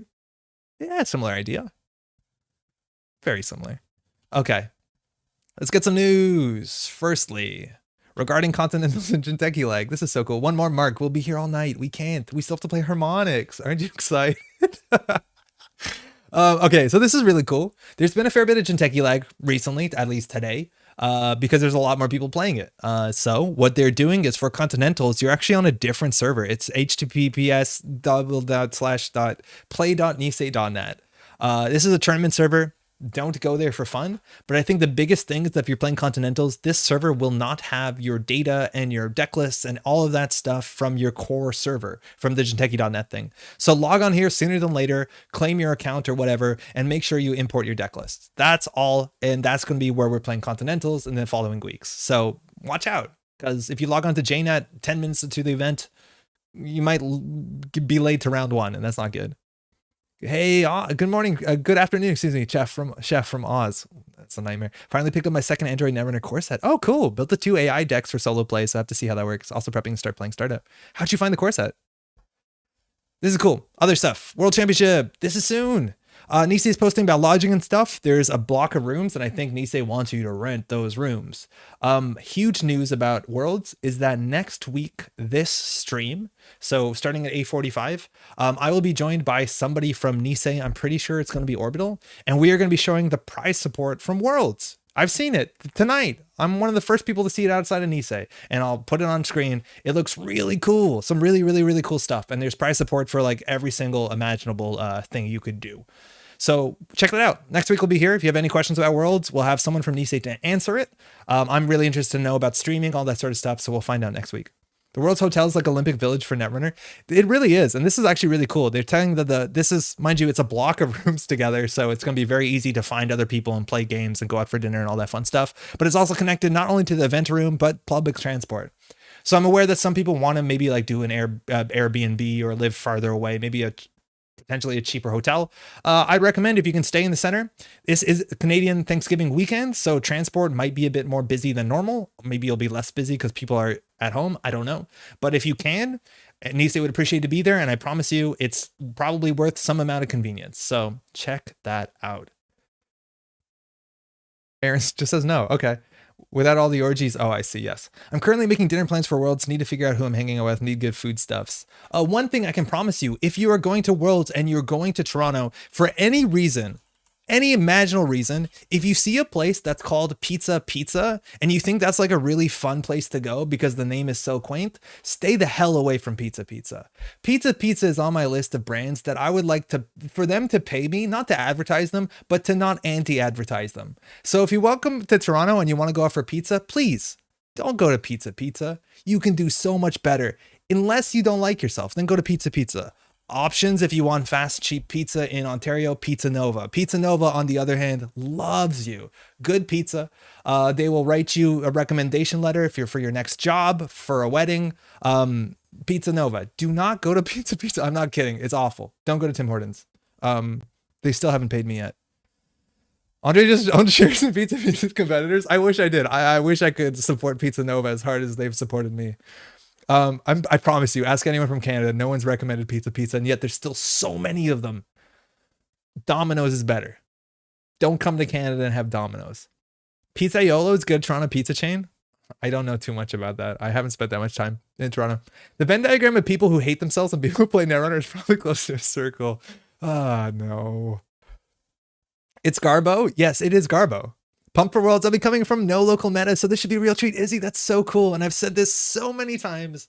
Don't think of this as Worlds as a competition. Think of this as Netrunner Con, a celebration for Netrunner where Worlds is happening, but also so many side events are happening. There's the servers team tournament. If you don't have a team, they'll find you one. There is the startup side events, eternal side events, gunslinging. There's a lot going on. There is last Worlds I went to, there was literally hundreds of people showing up, and probably out of those, only maybe 100 of the like 500 really cared about winning Worlds. That's kind of what's going on here. So get involved if you can. Don't have Domino's, period. Not in the USC. Yeah, Domino's is like, if I'm saying pizza is worse than Domino's. Yeah. Going to Worlds to flip cardboard pizza, not far off. Ah, good. I finally found the ESO list I vibe with. Oh, no way. Pizza really does suck. Yeah, we have it here too. It's bad. Also, stay away from Papa John's. I don't know if we have Papa John's here. Who goes to Canada for pizza, though? It just happens. Like, pizza's going to be at the airport or whatever. Just don't do it. Worlds 2023 is going to be all in pizza. Please. Isn't moose the delicacy there? It's moose and Timbits. And ideally, you have them in the same meal. Pizza that I'm drunk and want to eat cardboard triangles for cheap pizza place. It's not even Super Shade. That's still go to Pizza Nova. You can... I'm not... Domino's is better. Andre committing a literal murder on Twitch. Okay. The last Netrunner Con you went to. Yes. The last Netrunner Con I was physically at. That's how it went. So, yes. Check this out at Running Parallel. So bummed I can't make Canadian Worlds. Yo, Bushi's been plugging this. And Bushi's also been plugging this. We see people saying, like, I was considering going to Worlds and I don't think I can because of financial reasons. But, like, not... like they barely could, or like it slightly doesn't make sense, as opposed to like not even approachable at all. So the issue is there's a lot of people that are probably not applying for World's travel assistance from the Run Together fundraiser that could apply for it. And I think that's what Bushi's been saying everywhere. Like, even if you don't think you are worthy of receiving travel fundraising from, this is why this is for. If no one claims it, like, what's the point? So please, if you're considering going to Worlds, but financially it doesn't make entirely sense, maybe contact Dan, contact here, and see if they can help you make it make sense. So that's all I'm saying. Look, please don't. Nisei wants you to be here. They do. It's that simple. So they're trying to make any excuse to make that feasible. I've eaten moose, shoe flower. Aaron, I've had moose, but this is really funny probably. I think the only time I've had moose is at, what's it called? At a Frita Lor, which is probably not a surprise. Pizza Pieces versus Bell Pro. I have only had Bell Pro once, and I was not sober. It was fine, but now I'm a vegetarian. There's nothing at Bell Pro for a vegetarian, I don't think. Going on my own and staying in a hotel block, hoping to find a group of glom on for dinners and make new friends. Izzy, it shouldn't be an issue. Looking forward to it. Yeah, moose is good. Moose, I don't eat meat anymore, but moose was good when I ate moose. There's a lot of good meats out there. I need that dirty laundry altar. It's great. It is great. Is this... who drew this one? Anyways, I really want to go, but sadly time off I can't take. Frito Lor's legit. Frito Lor's legit. Oh yeah, they had Tantan art everywhere. Anywho, contact this. Next week we'll be here. Okay. Other news stuff. There's only two more things. Firstly, we have our video that went up yesterday. It is startup. We've been doing this deck dive series. We're trying to get out one a week. It's been cool, but also it's been a lot of work. It really has been a lot of work to do the amount of video content I want to do for this channel. We're streaming once a week. We're trying to get one, maybe 1.5 video out every week. Some of them are going to be gameplay. And then I have other ideas for topics that are a bit more targeted. I know recently I've got a couple comments not understanding like paidability windows or when can you res things or all this sort of like nitty gritty priority stuff. So I'm working on that to get a video out. We also have to do the Midnight Sun review series the same way Gateway has, and that is time intensive. But the fact of the matter is I am now a freelancer and I haven't been working a lot in the last month. I have a lot of time off and I've been spending it doing this channel, but it's been more time than is probably sustainable going forward. That's the issue. Like, I don't know if I can put as much quality into this channel, unfortunately, going forward as I have been right now. So what I'm trying to figure out ways to make this work, because this stuff does take time, a lot of gameplay, a lot of editing, mastering the audio, thumbnails, the whole thing. You know, it's a process, right? So this is something I've been thinking of, and I just want to float at y'all directions, which is to do some sort of crowdfunding. This is something that I've never done to date. All my content has been unmonetized. We've been doing this for 7 years now. And I've just kind of doing because the joy of the game, and I never wanted to make this a job. But going forward, I think I feel like I need to make this make more sense for me because I'm having a huge time doing it, but it comes at a great cost of me not pursuing the other stuff I probably should be pursuing. So reaches for credit card. Yes, do it. Started freelancing. Yeah, I left my job, my full-time job in February to do some freelancing, and it's been cool. It's been all right. I've not been marketing myself very heavily. I would just throw money at your Netrunner content. Thank you, Kat. Appreciate it. That's all everyone who supports. You should have affiliate partner way back. I can't do that because I cross stream. I cannot get affiliate partner based off the fact that we stream on YouTube and Twitch at the same time. So, and I don't think there's any way going back. Okay, so the question is, if we are to do Patreon, my question is for you, if you're watching this live or you're watching the VOD, what would you like to be in? Like, firstly, would you be interested in it? But more importantly, what would you be interested to be part of the Patreon package? If you're wondering how Patreon works, the idea is that we can put basically different tier levels, and each tier level based off of the amount you donate will unlock you certain benefits. It's pretty standard to have a low tier for support and basic access, and then the higher you go, the more like, whoa, Kickstarter benefits you get. I think we're here. You started with the game. I think we were here when you started with the game studio. Yeah, probably. That was like 5 years ago. Content you produce is super worth supporting. I appreciate that. Only the levels are like dirty laundry and we get from Andre. Yikes.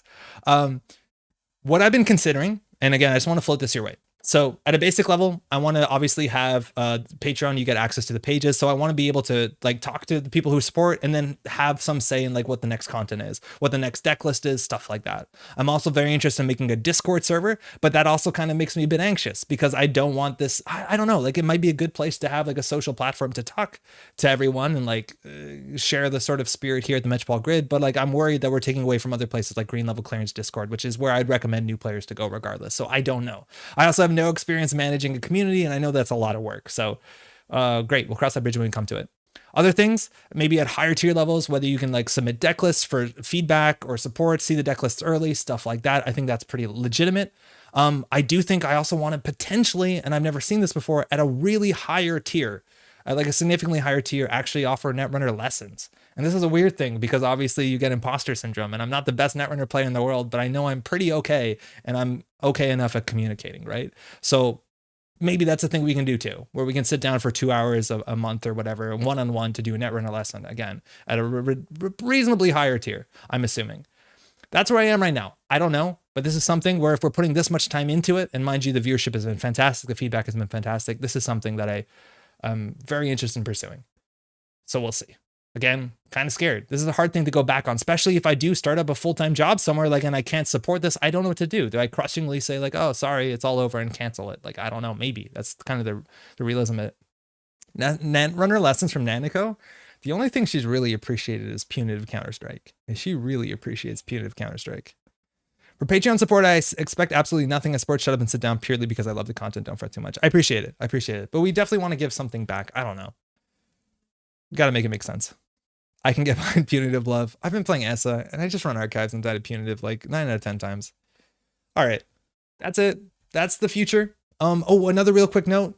Not next week, because next week we're going to be doing world stuff, but the week after it, I probably won't be here, either because I'm on a bit of a vacation with Maddie, but otherwise because my wisdom teeth are out. One of those two things is going to happen. Not sure which one first.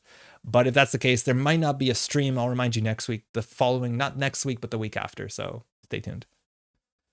Want to give something back, proceeds to make free content for all? No, but you know what I mean? Yeah, apparently I've been okay making free content, so I've set the bar too high.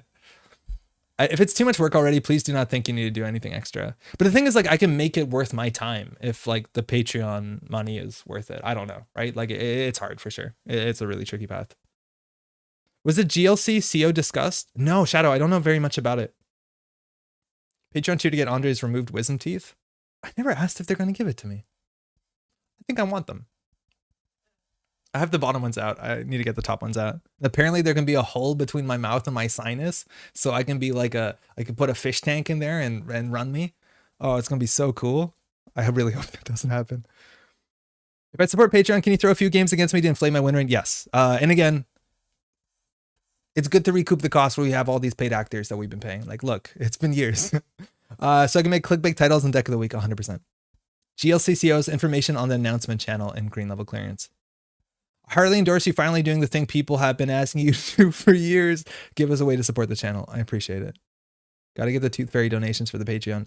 Yo, for those who have kids who do the Tooth Fairy, what's the tooth worth modernly? When I was a kid, it was $2. What's inflation done? What's the teeth market like? Please, I want to know. Because I got 2 coming out, and I'm telling you, I'm buying that 3080 Ti. Let's do this. Still a toonie? What a Canadian sentence. The tooth has always been a toonie. You always got a toonie. Mind you, a toonie, if you don't know, is a Canadian $2 coin. Yes, we have a $2 coin. Yes, we call it a toonie. Canada's quaint. Man, I forget how cool Canada is sometimes. Whatever's in your pocket that doesn't feel like too much. But it has to be consistent. It has to be. Otherwise, there's no rules. And you give a tooth out. Your tooth comes out, you get $1? Like, I'd be pissed. You were lucky to get a quarter? Okay, now I feel like a shit. Some of my teeth were before toonies? Get out. I remember when toonies existed. Like, I remember as a kid, they'd be like, oh, so there's a toonie now. And there was a contest to figure out what's going to be on the toonie. Can anyone guess who's not from Canada? What's on the Canadian toonie? One side is the Queen for reasons. What's the other side? Ooh. According to the episode of Bluey, it's $5. American? Aaron, there's no way you got $20 a tooth. They're not that great. Would something like Venmo work for these? Sorry, that scrolled up. Work for us that just want to give money with no additional expectations? Probably. But I don't have that, so no. But I appreciate it. I saw you hover CI for a second. I got really excited. Yeah, I should try Eternal for a bit. Okay, we want to play all. What's the best idea that we could use to play the harmonic ice, which again, I have low expectations of. What I plan to do. First question, is there any way that we can res our cards out of the runner's turn? I think the only thing we have is divert power. So we could do a divert power deck. Unfortunately, I feel like we're going to end up playing like Hakarl. So we're going to need a strong, robust economy. We're also going to be playing all the harmonic ice, which I think is pretty well fitted to either really late game decks or like rush decks. And I'm not sure which one. Also saw a video of D&D scoring out from 0 as combo CI. What? Like back in the day or like modernly? PayPal should work though. I guess so. But again, I haven't set any of that stuff up. Not a goose. Yeah, the loon is on the loony. That's why we call it the loony. Bugs Bunny? Oh, I see. That's what you're saying. No, unfortunately not. We don't have the rights. I got like a $1 US as a kid in the 90s. That's, I think, pretty fair. I think one American was worth like the toonie in the 90s I got as a kid. It's a goose? No, that's on our loony. I remember when they were coming up with the toonie's name and one of the contenders was Doubloony and they should have gone with it. Vernon, I'm not sure if that actually happened or that was just like a Rick Mercer bit, but there's probably some truth to it. If your $1 Patreon tier isn't click for credit, I'll be really upset. There's polar bears on it. It's cute. Oh, back in Octagon. Okay, yeah, it's a polar bear. There's 2 polar bears. Okay, so we're doing harmonic ice. So sports metal if we want to go really fast, but if we're just getting cheap end the runs, I don't think it really matters what you do too much in sports metal. So I think we're probably going to go for something a bit more interesting, maybe mirror morph, because we want to install an ice every turn. Let's just say that's a good reason to do it. Precision design is also probably pretty rushing, pretty good. I don't know if we're excited about end the runs that have a couple more end the runs on them. Architects of Tomorrow doesn't make sense, so it's either Asa or mirror morph. Actually, Asa makes a lot of sense, right? Yeah, let's do Asa. Hey, Aaron, good night. Thanks for dropping by. Okay, so we're going to go collection, we're going to go standard, and we're going to start building some stuff. So if we go to S/harmonic, we'll find 2 cards. I'm on the US side of the border, so don't see the toonie or loony as often as Canadian plastic money. Yeah, Canadian plastic money is actually pretty good. 3 Echo, 3 Wave. So Echo, mind you, is the one that gets end the runs. Now you want to res this early, but we have no ways inherently to res our own cards. So we're going to have to hope the runner runs. Excuse me. We also have Wave, which actually I like a fair bit better. It allows you to search your deck for an ice, which is nice. So we can always put 1 or 2 cards that are like matchup dependent. So maybe even a macrophage.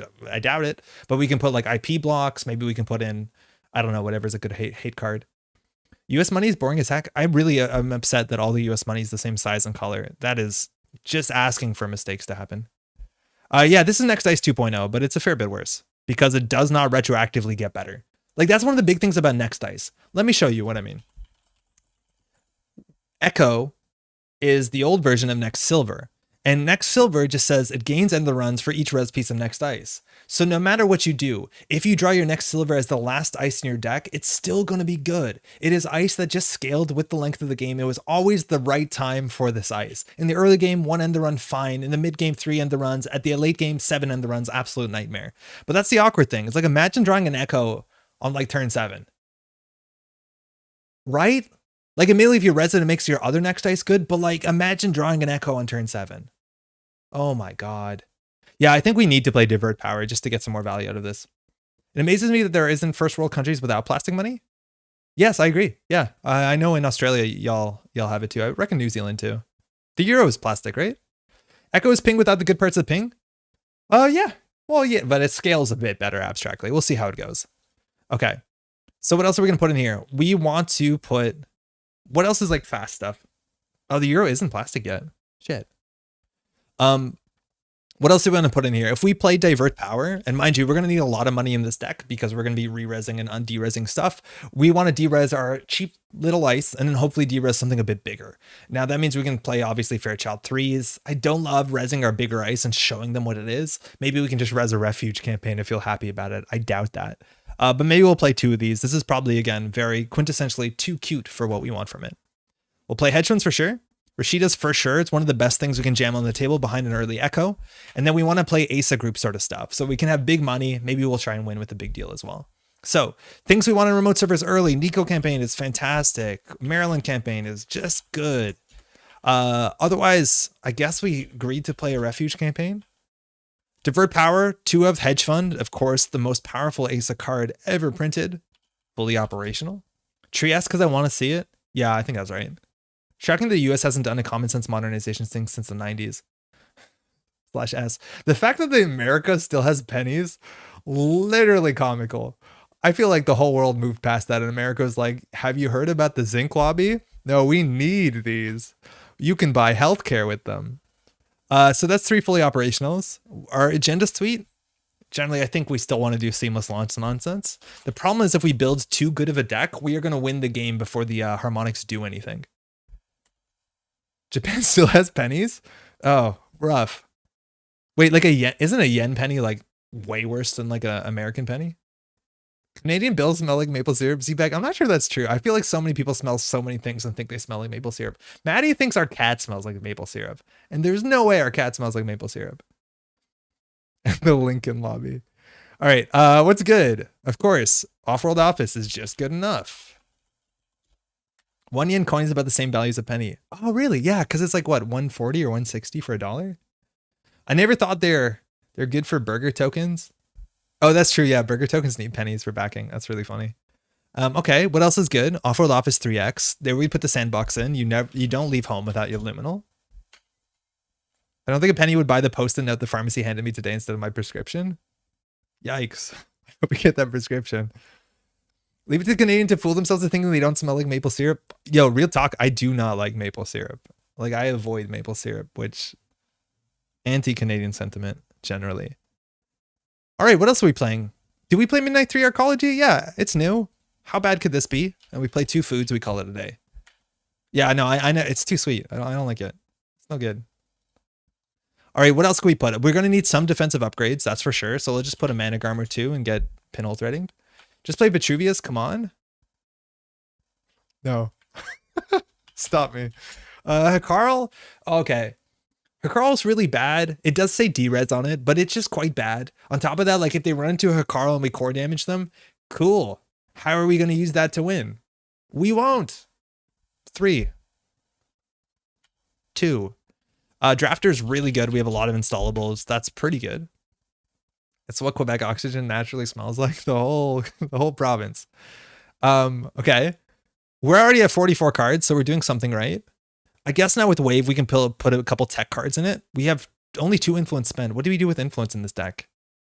As someone who lives in the US and spent hours recently dealing with cops, Meg, etc., thanks to counterfeit bills passed in my store. Oof. I could not agree more. That would be love fancy plastics. And yes, pennies can go. Yeah, no, it's really bad. Show Cat, it's not that easy. She's cuddling with Maddie on the couch. It's girls' night Thursdays. Oh, Spin Doctor. Yeah, wait, that should have happened first. Anoetic? I don't want to play Anoetic. Spend influence on good ice? Come on. This is going to be the shining pinnacle of our deck. I really hope when I'm not smarmy talking about these cards, Nisei's not getting upset. I think this is fine. Her call just to D-res is awful. Yep. Yep. But imagine how many end the runs we're going to get on this bad boy. Where's bifurcation? Oh, bifurcation. No, why did we not? Okay, hold on. So we can do that and then drop one of those. We'll feel better too. Oh, we need another agenda. Sorry, I hit 1 instead of 2. Hear me out. You can win with the core damage with public trail, big deal, and orbital superiority. They still need a tag. No Fairchild? No, why do we have Fairchild? We have Carl. I'm not even sure if everyone means like Fairchild, or like, yo, Fairchild's better than Tier. Why do people play Tier? Oh, I guess it's a sentry. A magnet to protect. Oh, magnet's so good. Magnet is actually really quite good when we have wave because we can pull it. I imagine we want an IP block just so that we can pull it if we need to. Gotta get Loki in there. Becomes a harmonic ice. Oh yeah. Wait, that doesn't matter actually. No, that doesn't do anything, right? Oh, you're right. Yeah. Fairchild's not a face check. I guess if we, what's it called? Divert power, it's fine. But okay, so the thing is Loki can become a harmonic ice, but it has no impact because this only gets it when you res a harmonic ice. Am I not mistaken? Are you going to spend any influence? No. Yes, probably. Yeah, you're right. Tier is a face check. That's kind of interesting. We have 52 cards and we have like 9 influence available. And I feel like we have shit all money. And we're going to need money because we're going to pay 6 credits for this echo when we de-res it 3 times. I was kidding about Loki. Okay, good. I can cut it now. I feel also like we don't have enough Biroids. It's only the 2 Harkarls that like we could consider playing Trieste. Fairchild's 3 though, again. Do you think we can afford Fairchild 3 when we have Harkarl? This opening hand's like fine. Advanced assembly lines rotated. Like half the deck is money if they don't trash it. So this is good, right? Like we do with Carl. Oh, please don't make me do that. Install credit. Okay, the problem is we have too many cards and we've spent no influence. How do ASA groups spend influence? I feel like this is exactly where we need Jeff and Jeff is not here. I think he's going to tell me not to do a lot of the stuff we're doing, but like, is it just anoetic? God, her Carl is clickable. Jesus Christ, Rocky. I know. I don't like this. I feel like we have to do it though. Daily quest instead of refuge. This is a fair bit more expensive to trash. Like refuge, a daily quest they trash for 1. Jeff would tell you to cut the bad cards. I know, but like, I hope he can understand that we're trying to do art. Ganked and sell? No, I'm gonna gank people to Carl. Ganked is actually like a really cheap re-res D-res target. Okay, wait. You're onto something. You're definitely onto something. Yeah, that's right. That's right. It's a ganked D-res effect. Hey Ken, how's it going? We're on a tear right now. Don't worry, we're building something good. You joined in the right time. Import some money. Gank to Carl makes Ansel hit. Yeah, but like, imagine the circumstance where all that happens, right? Imagine. Okay, so we have to cut 7 cards. No big deal. Okay, we don't want to win. But obviously, we should cut the divert power. Yeah, let's be reasonable. That's never going to work. We're playing Harmony Medtech tonight. Oh, D&D. If only we were so lucky. What's the tier level where you only build gank decks? We were there the whole time. You don't need a tier level for that. Okay, we'll drop 1 for like, do you love playing? Wait, actually, what's a better gank target? No, that's a good game. Let's just do a daily quest, whatever. Okay. I feel like we probably cut the refuge campaign. Do we have enough stuff to put in remote servers? Oh, if we're doing on cell gank, like we do need to play Trieste. What have we become? Okay, let's swing into this. Let's drop the nonsense. Yeah, let's drop the nonsense. So we have Trieste. We have Rashida. We have 54 cards. So we could cut 1, add an agenda to make a very inconsistent deck, but massively powerful. I think we can drop 1 seamless. 3 ganked is like probably way too many. Keep the Harkarl. Can we infinite someone on Harkarl? No, we can't. Honestly, like at this point, I'd consider playing a single Ravana too. but I don't think the point is we need to get cards out of the deck, not into the deck. At least I feel better about the one over Zombrano when we have Wave. Oh man, there's no way we should have Carl. There's no way. Honestly, pushing face checks though. Is there any punishing face checks? Yeah, on Cell. Infinite Loop. Carl. Okay. Don't talk about it. A Drafter, yes. But no, but otherwise we'd have efficient end runs. What's the plan for Midnight Threes? To see what it feels like. That's it. Nothing special. Just want to try it to see what it does. This is the one that sort of cards that definitely needs testing. I don't think it's going to be good because we can't really capitalize on it. But yeah, just to see. Like we need like HB needs an effect to install. Like, technically with Asa, like it's one of the best abilities to use this because we actually can install a bunch of cards clicklessly. Put a Hyperloop for something for cash.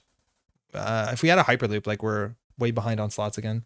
What if we dropped Echo and Wave? No. We want our cake and we're going to eat it at the same time. So 6 cards. T-minus 5 minutes. What are we doing? Yeah, D&D, you're totally right. 5 minutes in, we're going to hit that. Like, what have we done? Okay, let's just start cutting cards. 15 ice is probably about enough. I'm not cutting down a Hakarl. We have Trieste and a Ravana and a trigger to exactly our 2x Ansel and Ravana and Hakarl. We can make it do a double core damage Ravana that they can't break. Like, I don't know. It's not good, but we're playing with Hakarl. Like, our standards are lower. This is fine. Keep Echo Hakarl and Wave, cut Drafter, call it testing. Drafter is actually kind of interesting with what's it called? With Gank, though. I'm into it. Nico and Maryland together feels a bit much. It isn't an Asa where we need a lot of cards in a lot of remote servers. You can drop it on Cell and pull it with Wave. Yeah, honestly, maybe we can just play less ice if we have Wave. You're right. Cover sheet of Hedge Fund in Maryland. Okay, scrub. You could drop the Echo and Wave up to 2 ofs, but yeah, no, we need 3 ofs of these things, right? Because they're only good the more of this trashy res, right? So we need like a, what's it called? That point where the ball starts rolling down the hill on its own. Cut fully operational, it's a broken card. River, we need every single ounce of raw power we need to strap to the back of the shark so we can potentially do something. If we're just playing shark, we're doomed. But if we're playing shark and fully op, maybe we go somewhere, you know? Critical mass, that's it. Thank you. The target of ETR subs, there's days is 3 because of Bow and Boomerang. Yeah, we'll get there.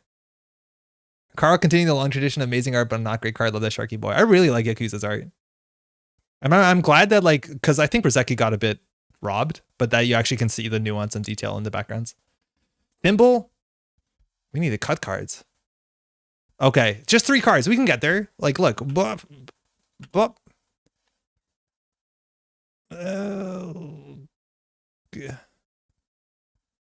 Probably the Elvigar, honestly. Probably the Elvigar. Okay, we solved it. Easy. Yeah, swap the bifurcations for a 2-pointer. And what a 2-pointer, you know? Fully op is the NATO. Yeah. Okay. What shit can we talk about, Hakarl? We did it. Not a gank deck again. A gank deck. It's Harmony. Harmonic. Okay. That'll get past the filter. Good work, Andre. You built a successful, not a gank deck. Did we close Jaina? No. Okay, new core deck. I watched a video this week where these 2 smart Netrunner players said that bifurcation was way better than Midnight 3. Yeah. And those 2 players probably didn't put Hakarl in their deck, but hey, here we are. So probably someone else. Not a gank deck. It's Harmonic. Okay. Asa. Paste. Save. Jeff and Andrew. Don't build on Cell Gank Tank Challenge 2022 impossible difficulty. You will fail in 5 minutes. Yeah, we got there. Don't worry. We took the mulligan, but this isn't much better. I know. I think there's actually some good opening hands. It's like obviously not great that we cut some of our best assets on the table, but we had to make room for all the harmonics. So, yeah. Back to deck made of cards. All right, pick win. Playing Pat's Bruise. I didn't say anything bad. Asa. If this is Pat's Asa, Pickwin's just been jamming Pat's stuff. Okay, Jank is the content I pay Patreon for. Good. Okay, early Hakarl, early Ravana, honestly not very good, but I'm going to keep this. I am definitely going to keep this. Because it has a Carl in it, and it's not the worst opening hand you could imagine. Thanks, you too. Okay, so hear me out. The perfect thing to hide behind a Hakarl is a Rashida, because you can do the Hakarl thing. Okay? And then we can also ice up HQ. Not that this ice does anything, but Pigwin will not know. And once the Hakarl is up, 2 core damage. Wait a second. Wait, we're core damaging ourselves. It is turn 1, and we realized our best card is actually the best card for the runner. You may derez another installed card. If you do, the runner cannot use paid abilities on Byroid Ice for the remainder of this run. At least our Rashida is safe. Remainder of this run, they can just run back? Are you kidding me? Well, this sucks. This is not good. I'm not saying pick win. All right, so sabotage 2. Yeah, great.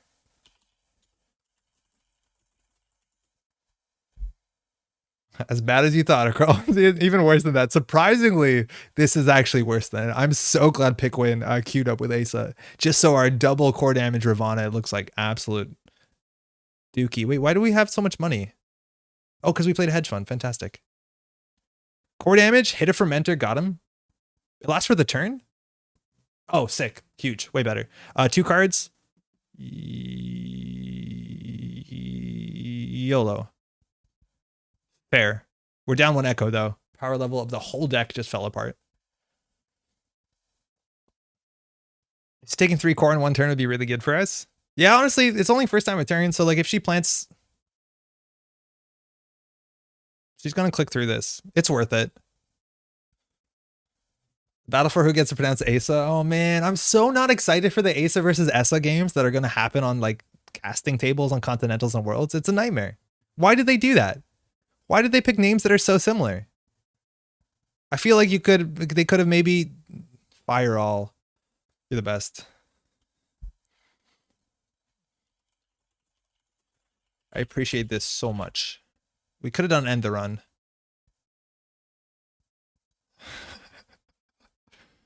So we're just firing him. Choose ice. Oh, we could end the run. I'm just doing it. I know they get an access here, but I'm just doing it. Seems fine to me. Don't hit the food. Oh, that's fine. Worth. Oh no. Okay. Totally worth. We could have ended the run there, but I feel like 3 core damage is fine. 0. Oh, I'm worried they're just going to Chastushka us. All right. We're fine though. They sound less similar in French. Jimmy's channel. How's it going? Issa? Asa? Or like, is there a French translation that's different? I don't know. Would you say this channel has now jumped the shark? Great. Okay. So I think our plan is to play the hedge fund next turn when Nico pays out. We want to get ganked on HQ so the Ravana actually looks cool. And then we probably draw first. Yeah. No, thank you though. I swear to God, if we lose all our harmonic ice to sabotage, it's going to feel pretty bad. They also have a paperclip, so they could go ahead and break our Carl for an immense... Never mind, it's free. It's not only free for sabotaging us. The Carl gets through for free and they get to do sabotage too. I'm just saying, maybe we should play Fairchild 3. Marrow, sabotage 2. YOLO. All right, fine. Res that. Go ahead, start a turn. I honestly wouldn't mind playing, I feel like we could play potentially, Mavirus. Okay. So, ganked is okay. It's not like we tried suggesting Fairchild. I hear you. We can draw once here. We want to double install. Keeping a spin dock on the table is nice. I just wish we had ice to back it up. And this can't be our scoring remote anymore, but it's fine. It's totally fine. It's actually pretty nice to pick one to throw all our bad ice into the trash for us. Yo, there's a drafter in there. What are you talking about? I think we're just going to install this, and then we could put this out naked. Putting this out naked like makes them technically have to respect, like it could potentially be a spin doctor. I think there are even some instances where you don't res this. Oh, there it goes. Augustina. Okay, Scott Carl could never be the scoring remote. Augustina, so this is probably going to get a mill 1. Mind you, if they install a virus. They did install a virus this turn. Fantastic. I'm not going to res the Maryland. I don't think we're going to res them. No, we have a spin doctor. We might as well res the Maryland. All right, sick. We have a wave. So we could do wave off-world office. Not very good. I don't want to. I guess we install the spin doctor and draw behind the wave. Yeah, that's fine.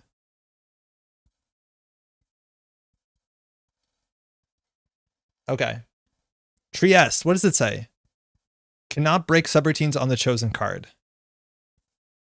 Runner card abilities. Oh, so they'd have to click through it. Fascinating, of course. That's what that does.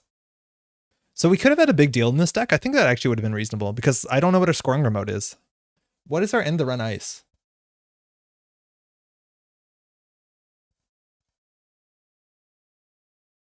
I feel like I have questions that need answering. Echo. Yeah, it feels bad when you write that and have to like read it out loud. You're right. I guess what end the run ice is echo. If they run the wave, mind you, and they probably want to run this to trash the spin doctor before the sabotage Augustina does anything, we can go get our one magnet. Onsell, yeah, Onsell kind of works. There you go, running hot, sabotage 2. Top of deck is... I don't want to score this, so we'll do that on top of deck. They got 2 midnight 3. Fine. You know how Wayland got an operation that searches your deck for an ice and lets you actually install it on the same turn instead of waiting for the runner to run a specific server and it's too bad to play? Okay. Yeah, let's make good HP cards. All right. Off to a great start. I think we're doing fine, honestly. We're going to get 2 card draw off the Nico. We have more money than them. That is one way you can... Oh, this is bad. They still have 3 hand size? Oh, wow. With the marrow down. They're going to Begamot this for 1 credit. This is awful. This is really quite bad. Oh, this is so bad. Yeah, this is not good. I guess we're going to make a kill server.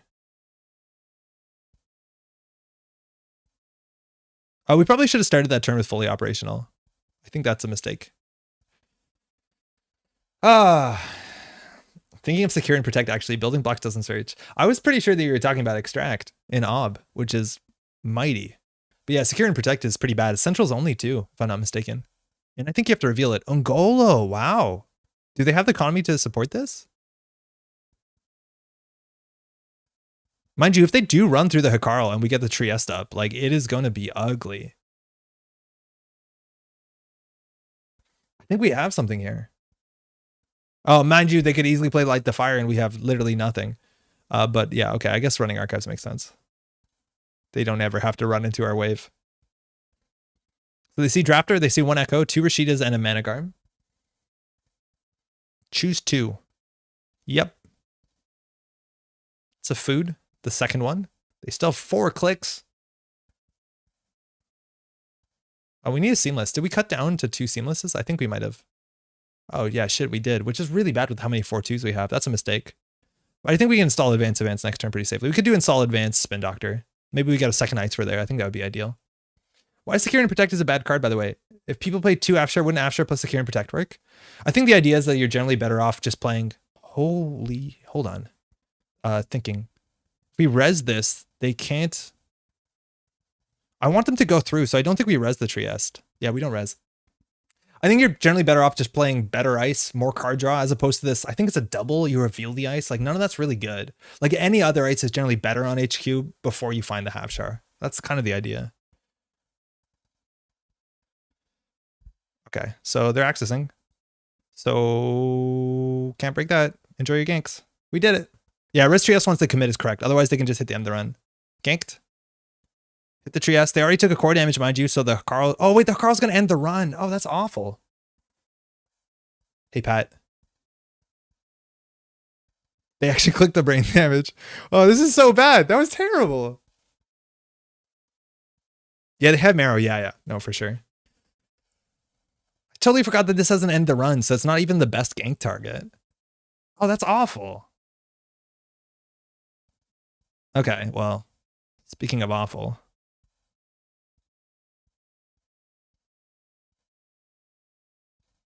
Funny enough, we have the economy to support stuff. Yeah, we definitely want to unsell there, but I think we were convinced to cut ourselves down to 1 because the wave would find it. Which, yeah, they have to run the wave. Oh, hey, we did it. And unfortunately, we don't have an echo raised yet, so we're losing value. Search R&D for a piece of ice. Yeah, let's just go get the, in theory, I think we just get the magnet, right? The magnet's better than the Ansel. Probably let this one fire. They're slowly losing hand size, so not so hard. It's not good. Fire all right, we got a credit. Nice. Actually, maybe it was even fine to find the wave. We'll res the Spin Doctor. Okay. Oh, we have a Seamless too. That's fantastic. So I think we put the Manic Arm back in. Probably the Yanked, honestly, for more fun. No, we have to put the Echo back in. No runner abilities. Yeah, it's only runner cards. So they can definitely actually do some. They can do clicking. Yeah, they have to trash that. Isn't Pat the canonical founder of the Metro Grid? In no canon that I've ever heard, no. Yeah, wait, this remote's not good.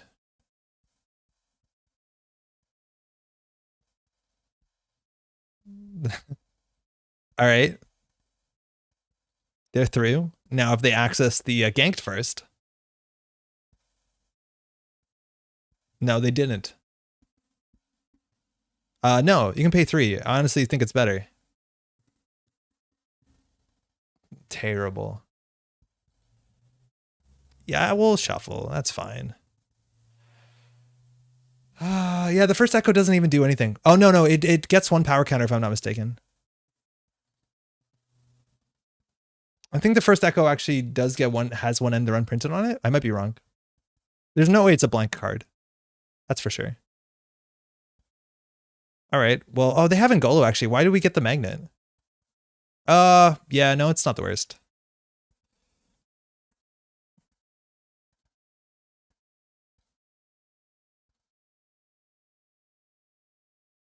Daily quest behind a wave? No, thank you.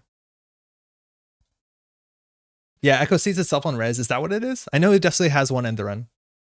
Retribution to trash the marrow would be fun. It's okay. Actually, potentially game winning. You're right. I think this is a nice retribution target, but I think you have to play around it. Choose up 1 to card. I think we probably don't need all these fully operationals. Funny enough. Me too. All right. So, hey, look, we got an agenda. We did it. They're pretty sure that this is the magnet. Choose 1 card to mill. I keep forgetting that's a thing. Whatever. Oh, great. We lose. Well, not yet. We're at 6 points. That's how I thought it would work, but there's no power counter there.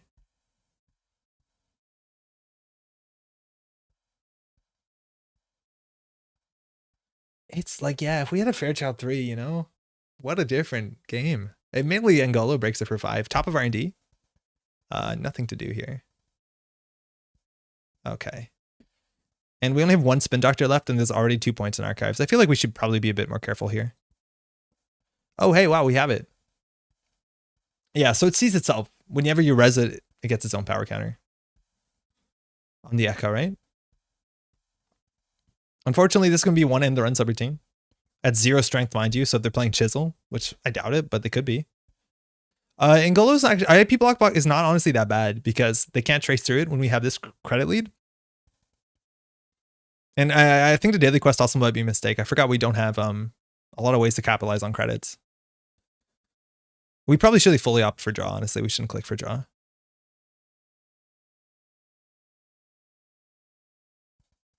I guess, like, this feels terrible. I've been winning games as the Asa by retributing a Marrow and scoring Azef next turn. Yeah, it's interesting that there's like enough good retribution targets in the meta to consider it, like not only if you're like a very narrow program destruction deck. There's 16 credits and they have an Ngolo. Like, I don't know how we're meant to score out. I think we put the Maryland in server 1. We have to. Put this in the new, oh, not what I wanted to do. Okay, so we'll put this in server 3. Unfortunately, that eats our ability. Then we can draw.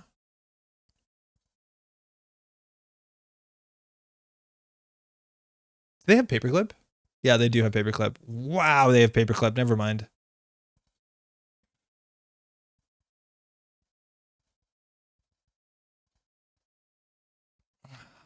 This is so bad. We are 1 gank left and it's on HQ. We have to discard a card here. I haven't played Netrunner in years now. Is Runner Corp that favorite now? I think it's pretty even. It's hard to tell though, Jimmy, because the new set just came out, so people haven't like solved it. I also think a lot of people are playing in hiding because Continentals is coming up, so I don't think we're going to see the best decks until a couple weeks.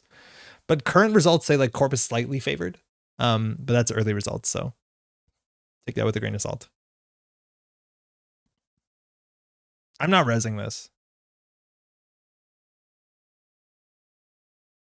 All right. TO? What do you mean Thanos? T0?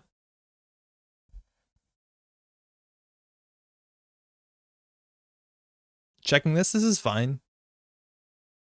Cool, we got a credit. Daily quest. What are we doing? I don't know. I honestly don't know what our game plan is. Managarm is okay. Again, Light Defier is probably alive and well at the deck. They only have 15 cards left. We haven't got single Chestushka, and that's actually the biggest issue. Because they're probably holding on to their Chestushkas as much as Asa can hold on to a card, and then we'll get Chestushka 3-timed. They're checking there for Spin Doctor.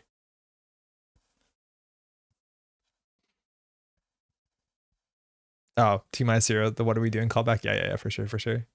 All right, we got it. We got an Echo. Wow, one end the run subroutine. If this was like a, if this was a, what's it called? Hagen, it's a bit different, It hits different. Oh boy. 2 credit tax? No, not even 1 credit. It has 1. You rested, you can concede now. I've done it. Yeah, no, it has 1. It would have it because it doesn't care about how many are rezzed. It cares about how many are rezzed when it is rezzed. They had to install Paperclip. They didn't have to. They could have paid 3. You're not wrong though. We're trying to get 3 counters. I think 3 counters would still make it cheaper than cheaper to break the Hikaru. All right, there's a midnight in there, right? Divert power, we cut him. Like, how many end the runs on this would you need to make it good? Like, I think 5. I literally think the amount of work you need to put into it is straight up 5. And even then, like, I don't know if I'm jazzed.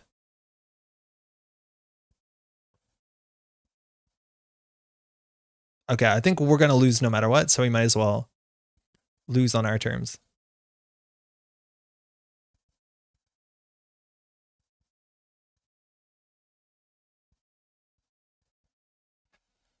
Of course you're jazzed, you're Andre. No. I get quite upset sometimes with Netrunner. I do. All right, they're checking this. I love it. Yeah. 2 end the run. Now it's 2 to break. That's nice, right? All right, they break this for 1. They get to see what we left in there for them. A beautiful Maryland campaign. No need to trash that. It's on sell into Magnet. So this is questionable amount of money. The problem is like they know which one the agenda. Oh wait, we can't even score this. Why did we do that? Yep. Oh, we had the top deck to score it. Admittedly though, like I don't know, we need to win. Yeah, this is so lost. It's not even funny. Cause like we still have to score a food up. 3 end the run is already IP block tax. You feel fine about a 3. Like yeah, admittedly they can trace through IP block, but like this is not doing as much as IP block. The thing is like IP block is good because the text on it, right? Like the AI clause is incredibly impactful. I can't believe we milled the seamless off the top. We should have just thrown out the Maryland. I don't know what we were doing. Ugh. If we double advance it, then I think it's a food and not care about it. I feel like that's a cool thing we can do. You get upset at Netrunner because you have probably never had a peanut butter banana bacon grilled sandwich. Am I right? I haven't had that. I don't eat bacon though, so I don't think I want it. But peanut butter banana is good. IP block's also good because 2 to res, 3 to break. Yep. IP block's very good. IP block is arguably too good. IP block easily could have been 3 to res, and it would still be very playable, I think. It's cool though that there's like a good anti-AI card for 1 influence that's like very good across large boards as opposed to Swordsman, which is kind of niche. What about Malapert to dig out the Harmonic Ice, Ken? I hear you. Oh, we're getting Chestushka'd. Luckily we have the gank. I hear you, but that's a heavy influence card. We probably just want to play more card draw. I don't know. And that also means we're scoring agendas, which like, are we? They hit a marrow. They're going HQ here. They have 2 clicks left, so they're playing around the gank perfectly. I would love a Trieste, but they're checking for Trieste, which is quite cool.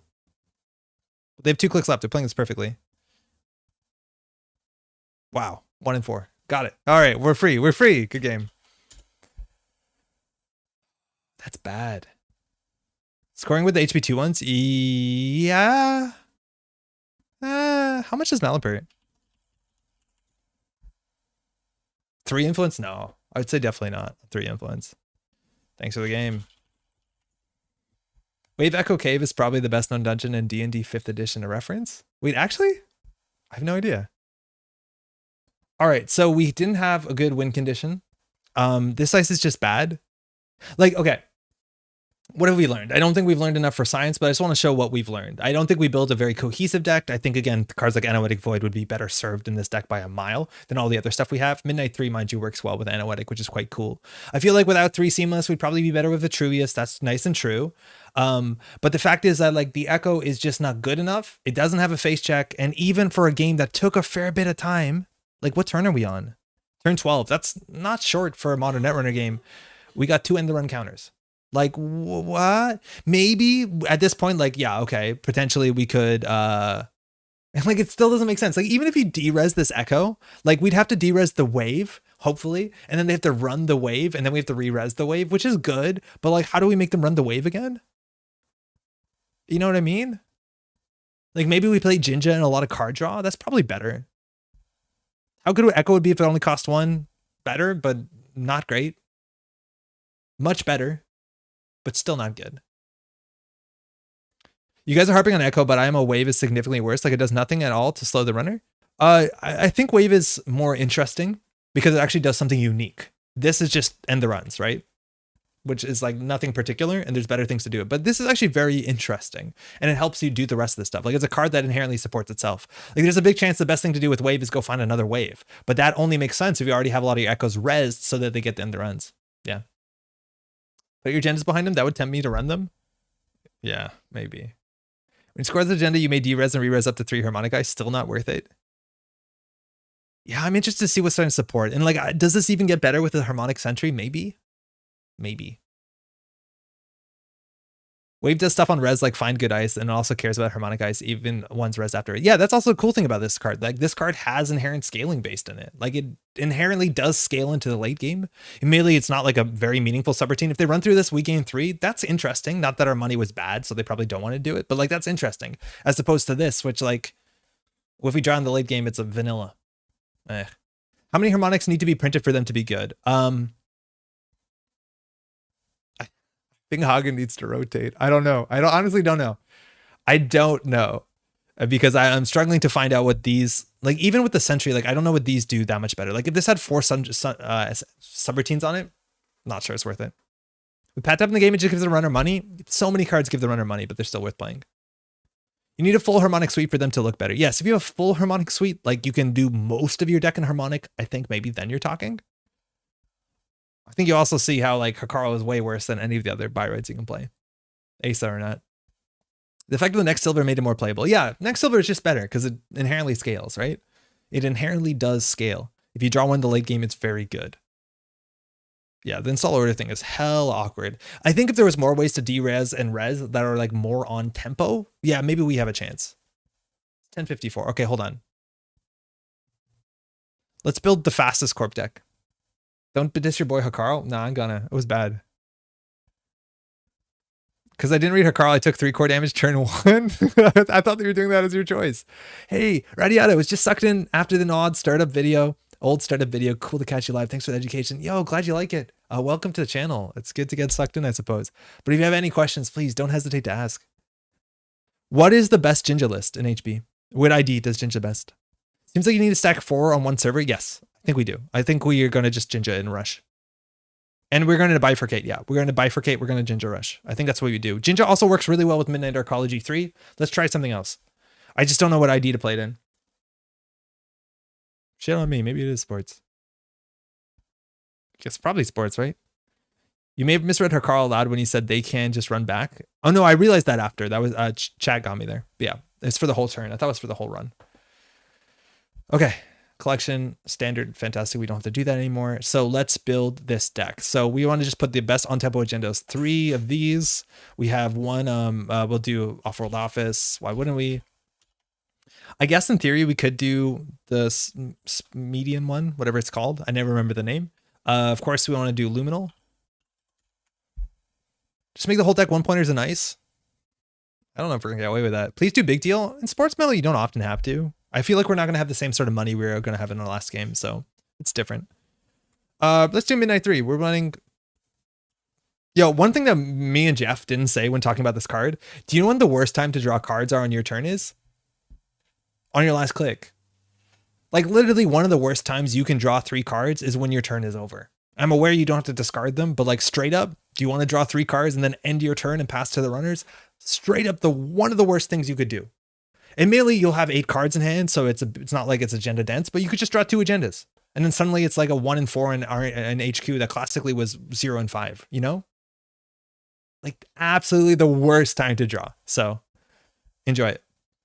And what's the not mega pre, let's do the other one. I never remember. Hyperloop. 13 agendas, let's go. My predictions last wish is the Parhelion HB ID is going to be similar to Blue Sun and synergize with the harmonics. Yeah, I'd assume so.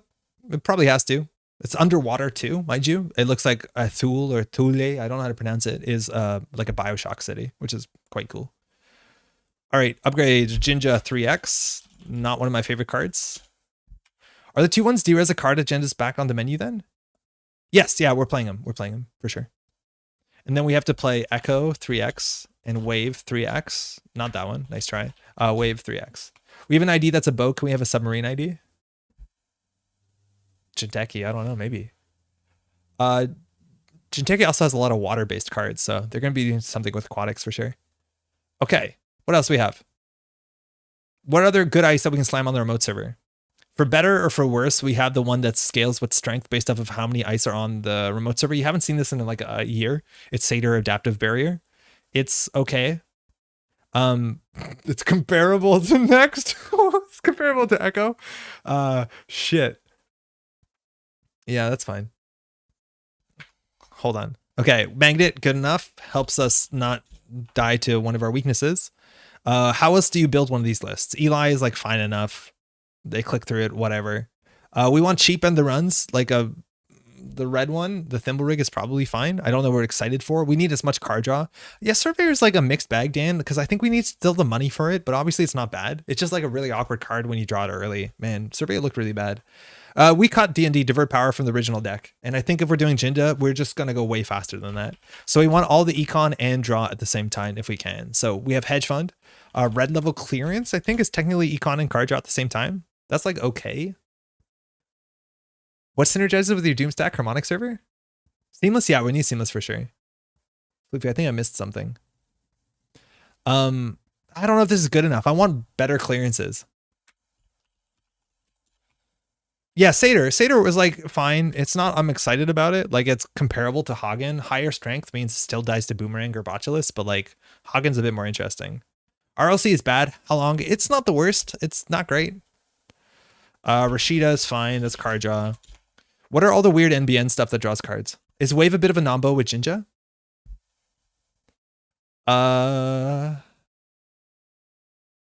Yeah, technically. Yeah. Technically, because it doesn't draw it, right? But like, I still think we'll play it. It's fine. You don't have to trigger this if you don't want to. Calvin. No. It's almost never Calvin. I think we need money. Like, that's the biggest thing, is like, we're going to get all this ice on a remote server and have no money. Spin Doctor for sure. Isn't Jinja faster than Tranquility?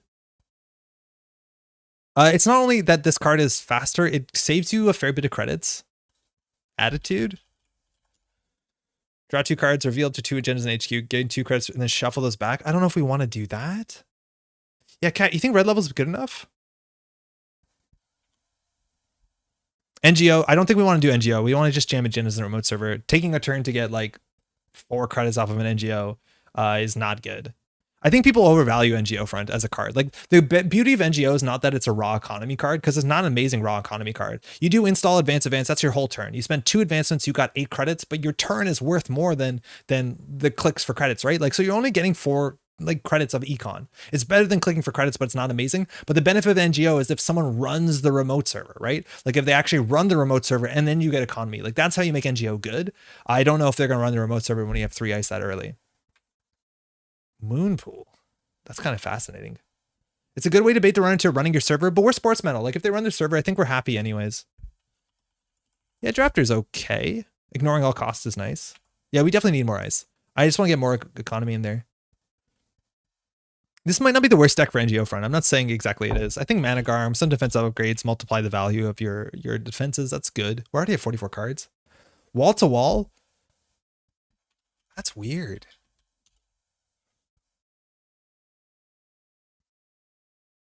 Kind of like that, honestly. That's strange. Yeah, why the heck not? That's kind of cool. Ansel ganked. Come on, no, don't encourage me. We don't have enough ice. We want generally like the next 3 slots to probably be ice. I just don't think we have the economy to back it. Maybe sports metal is good enough. Arella. Whenever the agenda score is stolen, you may install a card from HQ and place one advancement token on it. Yeah, it's a good snowball. Bladderwort is fun. Bladderwort makes no sense. I don't like Bladderwort. Build a deck with ganked and 22 challenge looking good. Okay, hold on, because we have 1 influence left. So if we cut the surveyor, we can play a ganked and a half. Is there nothing that adds power counters to corp cards in the pool, like charge? No. There was a Wayland agenda. I don't think it's legal anymore, but it was a 4-2. It's really quite bad. But no, there's no cards that interact with power counters otherwise. Maybe that's what Tool will do. Who knows? Okay, we just need more end the runs. Spend last influence on Mavirus. Ooh, I like that. Okay, but we need a fair bit more ice. I don't think this is anywhere near enough ice. So we have cheap code gates, code gate end run, echo end the run. Not a lot of big stuff. Surveyor is like our biggest late game scaling. Ugh. Ooge. What else do we do? Like Fairchild 3 is like good. Yeah, stoppable. Fairchild 3. I just don't know if we have the money to support it. Yeah, Mavirus. Phil made a Mavirus with all the fedoras on it. That's pretty good. So let's just see what the set straw is like.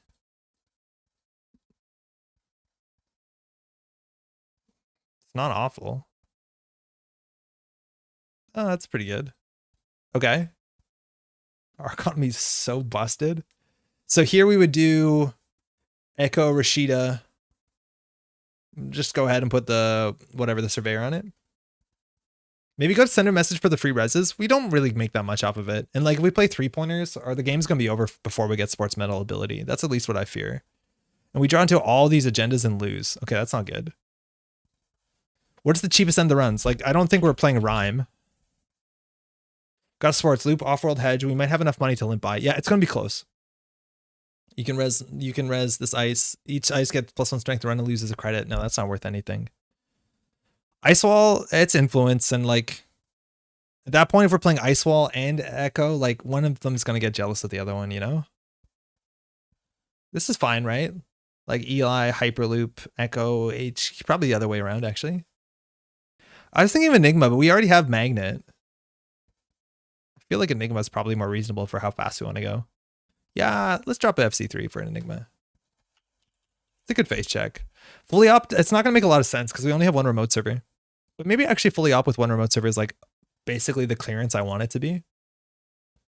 Maybe it is the clearance I want it to be. That's weird how that is. Okay. Bit dodgy. We could do Jinja, Echo. Probably the Luminal, honestly. Drop 1 Echo 2-way for 3 Egon cards. Okay, we can't start dropping Harmonics. We can't. We have to play all of them or they don't do anything. Fully op with 1 remote is just bad RLC. Yeah, but it's flexible RLC. And it's actually better, right? Because red level clearance, you can, so you basically gain a credit and draw 2 cards, right? Fully operational. If you have 1 remote server, you gain 3 credits, draw 2 cards. Oh no, that's not right. Yeah, it's better. It's slightly better. But it's not that much better. You're right. It's not that much better. Okay, nice. Wow.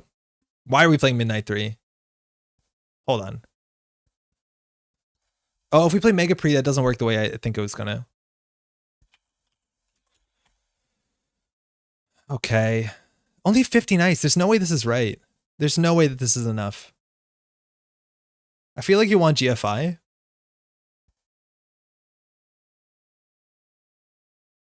Shit, you may be right.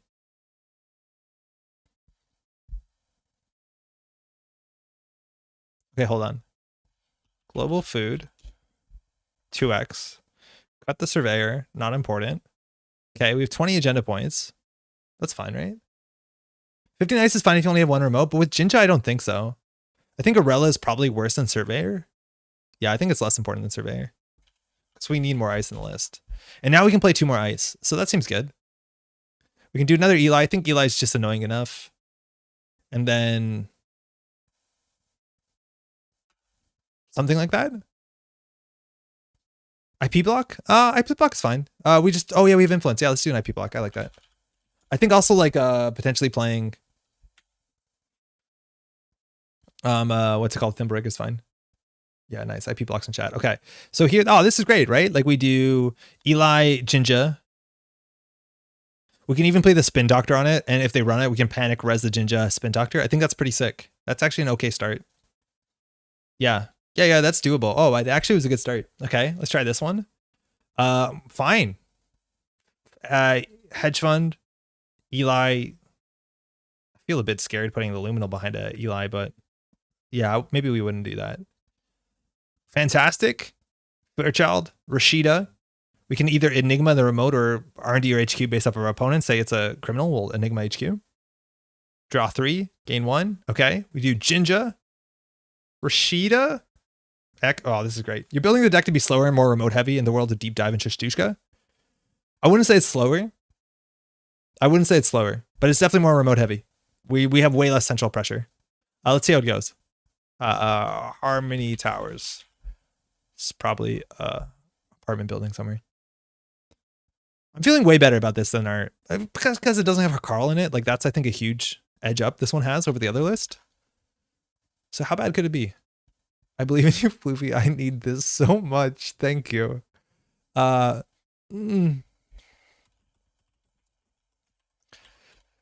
know I have pet cards that I really don't like and that I don't enjoy playing against and admittedly tilt me a bit. Jinja's one of them. What is all y'all's worst pet peeve cards? I think Jinja gets me. I think Wanza gets me. Architects gets me. GameNet gets me. And I feel like there's one or two that I forget that I have no doubt. Sandberg, that's not a thing anymore, is it? CTM, I've some of the best Netrunner I've ever played has been against controlling the message, but I need to be in the mind state of I want to play competitive Netrunner and have a competitive deck. If I don't have a competitive deck into controlling the message, yeah, I'm probably gonna just, I wouldn't say scoop, but like my expectations are massively low. But some of the best cards, the games we have on this channel are playing bad decks against controlling the message and still winning, right? It's just exciting. Obakata's one for you. Neat. Yeah, PE gets a lot of people. CTM has won multiple worlds, so let's just retire it. Well, it's the worst it's ever been, says most people. Ooh, is cool. Feel the rhythm, feel the rhyme. All right, we have early Echo. I feel like this can't be bad, right? Mati Makundo. Oh man, I loved playing Mati. You felt so powerful. Hello. Thanks, you too. Man, I miss Mati. I'm gonna like regret saying that if they legalize Mati. Hokusai Grid was UGG, but didn't have their rotate by now. No, Hokusai's in system, what's it called? Update 2021. It's legal. There's even new Nisei art for it. The same pack that has personal evolution. Ah, oh, Jinja. Oh, you spoil us. You spoil us so good. I forget that we're not getting our double install there. Okay, here we go. Here we go. And we're off. Try breaking through an Echo turn 1 as with your boomerang and inside job. You felt so powerful being about 3 tiers over all non-combo IDs. Yeah, it was really something else. I'm excited to see as in a post Midnight Sun world. It's a deck that I think is going to require a lot of deck building and probably one of the most exciting I am. Oh, Diversion. Oh, fuck. We're playing Standard. I totally forgot. Yeah, Diversion. Oh, Diversion will ruin us. I forgot that we're Standard. We lose a credit. They gain a credit. They lost the boomerang to the meat damage. I think that was a surprise on their part. That's good. Oh, IG, yeah, IG is the worst. Nobody is defending IG though. Okay, so I think we just get the credits from this. I think we need the credits. I think we don't have to score it though. We can just ice up HQ. We have another Echo. Yeah, we can't lose to pan weave every turn. So we can draw once. I think install a credit. Cool. IG49 did nothing wrong. IG was toxic. Not a pet peeve of mine, but I do miss replicating. Kyle, when you say that, do you miss replicating like assets, replicating like 2015 circa Glacier deck? Because they brought replicating back like what, last year for a month or two, and it was kind of the worst. I can think of one person who defended IG and they're a miserable misanthrope. Okay, we're not going to pursue that line. All right, bad tap. That's fine. That's really good against sports. That's for sure. I think we're going to do the card draw. We'll res this. Advance, advance, advance. We're going to do Hyperloop to gain 3. And then I think we're going to draw 2, but then we can't afford any of them. We'll gain the money. P should have been RP in core change, in my mind. I feel like the corporations, they should have just been more corporation IDs. Yeah, I got you. I think there should have been more than one corporation ID in for some of the factions. I'm so surprised that it's like, here's system update. There's one Jinteki ID. Like, why are there not 2? Boomerang coming down? Eventually the Echo will out tax the Boomerang. That's actually pretty cool, huh? All right, first Echo up by El Vigar, looking like a nice way we can diversion of funds ourselves. First res is Echo. You cannot ask for better. Oh, shit. My bad.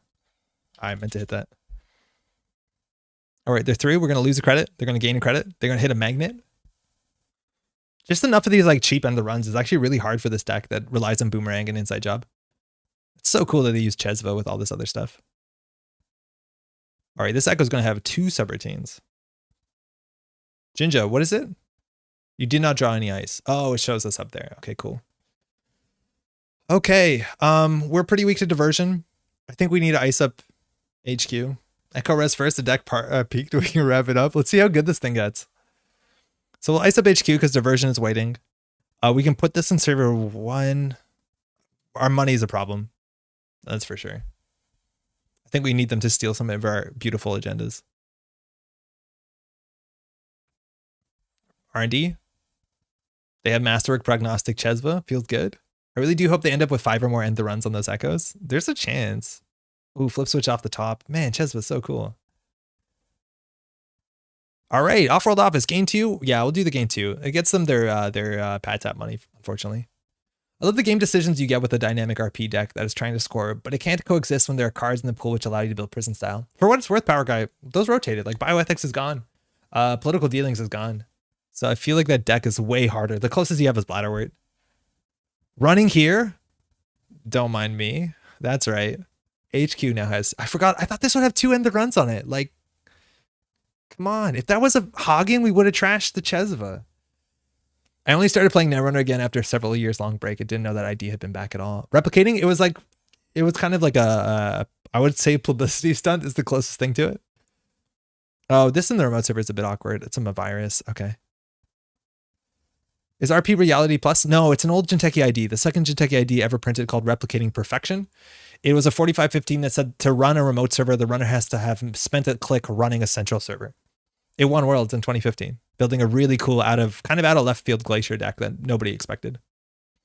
It's really quite good. All right, well, res. We found 1 ice. Eli. Okay, hedge fund's nice. We could do credit hedge fund. We can all have a bit of money. We actually do want to get the drafter on R&D sooner than later, just so that's hard for them to get free Chesva value. Mind you, they could run archives, but that seems a bit less good than R&D being open. So I'll install this on R&D and click for 2 credits. That's fine. Can imagine it? Yeah, it was cool. It was really cool. They were exciting games too. Double Chesva. We're totally fueled by coffee here. 4 credits to dump into the Masterwork or the Prognostic Q loop. Mind you, a lot of text on these cards. Excuse me? That's cool. That's cool. I'm into that. They did it. Okay, cool. Yeah, that's cool. Nice. Okay. That's cool. I guess we should have maybe played the hedge fund or something. I don't know. Maybe we should have played it. We'll find out. All right. Okay. Can't res the drafter. You got me there. Nothing. Tapeworm? Okay. You understand. You just took my money. We could have both enjoyed it. That's super selfish. Drafter. Yeah. Why not?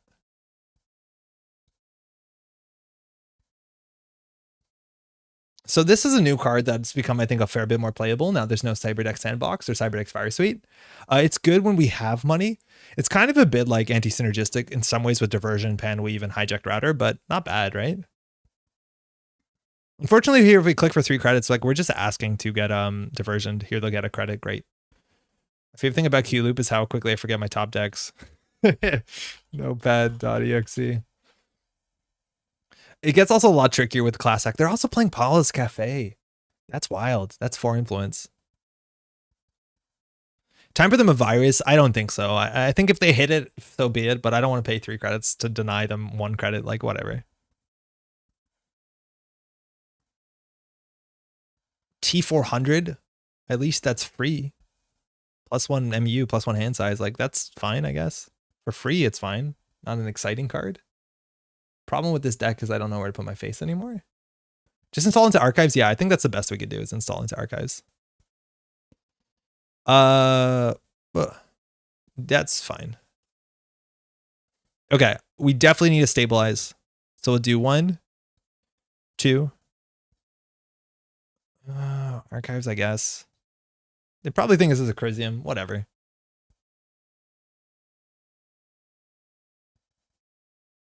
Come.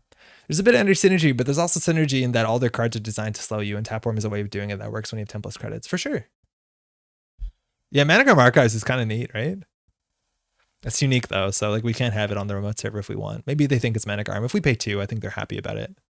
We also could res it for a single net damage, which is kind of impactful for Criminal that doesn't have inherent recursion. Maybe this list is on the back, but it doesn't seem to be so trash can heavy, considering they lost the Tech Trader. But hey, there's another flip switch, so they can always jack out and face check with kind of impunity. I don't want to do the net damage when they have 6 cards in hand, especially for the credits. Yeah, my virus exists, so they can no longer run archives. Well, they can. It's just Tapeworms are going to be wiped, let alone Amaku if they have it. No. Of course, they don't have the access. They can just jack out.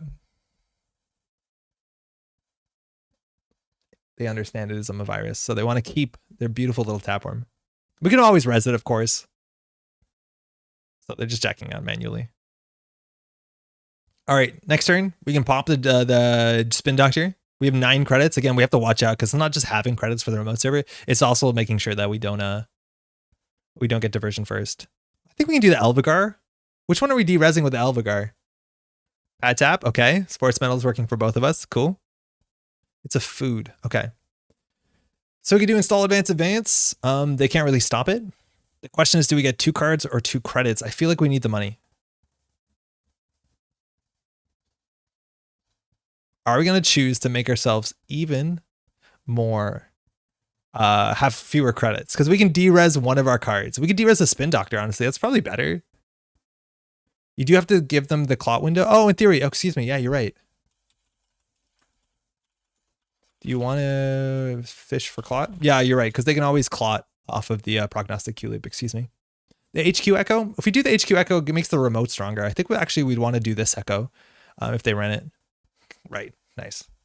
To dodge Diversion. It's not dodging it. It's making the Diversion hit all our credits, but I hear you. I honestly think the Spin Doctor is correct.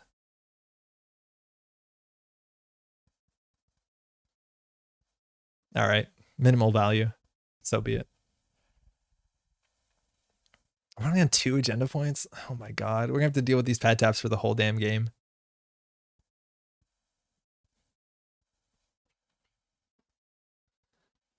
I'm starting to think that this Echo is just not good.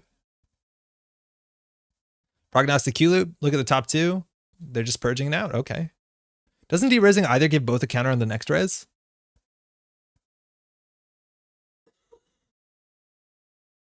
Oh yeah, you're right. You're totally right.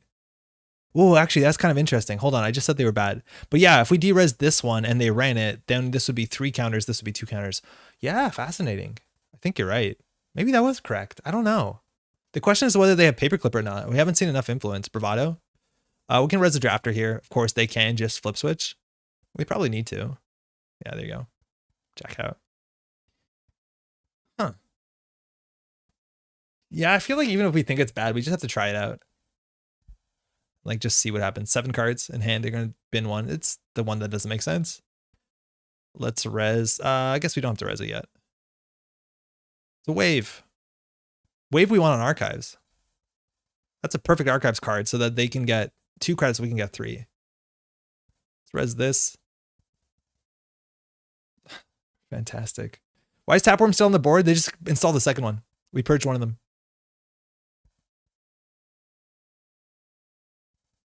6 credits. Is that enough? Probably not. Keep them a virus in there. Then we either install the Luminal or the Rashida. I think the Luminal. How's it going, Terrence? So now they hit the wave. We get a card in hand. Amakua coming down. Okay, cool. Boomerang probably going to hit this magnet. That's totally fine. I feel like Echo only gets worse every time you pay 2 for it again to increase its subs by 1. But it's not only increase its subs, you increase all the other ones on the table as well. All right, all good? They didn't install a Boomerang now. It's a gear check, don't make it cost 4. I was just waiting. Yeah, we have to wait for Masterwork because they did do it at the start of the run. Looks like this will end the run. So just end the run there. Mind you, Amaku does get through the Echo. Kind of a big issue. We are barely going to be able to score this one out. It's 3rd pad tap. Come on. Do people not think pad tap should be banned? I'm so frustrated with pad tap, right? Like, making our money there, like, we can't afford this. We can't afford to deal with this. And then it makes our bad stuff, I don't know. IP block for the remote seems good. I think we're just going to score this out. Draw 2 cards? No, we need the money. They can have 3 credits. Okay. What can we do now? Rashid in their mode, credit, probably fine. We're technically on game point. Haven't seen a seamless so far. Let's get 5 credits so we can be diversioned. Perfectly diversioned, actually. That's a mistake. At least we can res the what's it called in their remote server? The Managarm.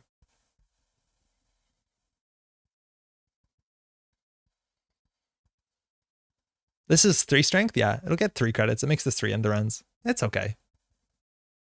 Eli draft correct. Yes. All right, there you go. They have the Cat's Cradle. They're going for the diversion. Pad Tap should never have been buffed to work like 3 times as many cards, but sure, the current version should be banned. I don't like this at all. Pad Taps and Rozeki should be burned down. I agree that I think Rozeki is less problematic than this for some reason. Because it takes up MU and actually costs something. I don't know. I have to watch out. Our code gates also cost 1 more. This is free. Sick.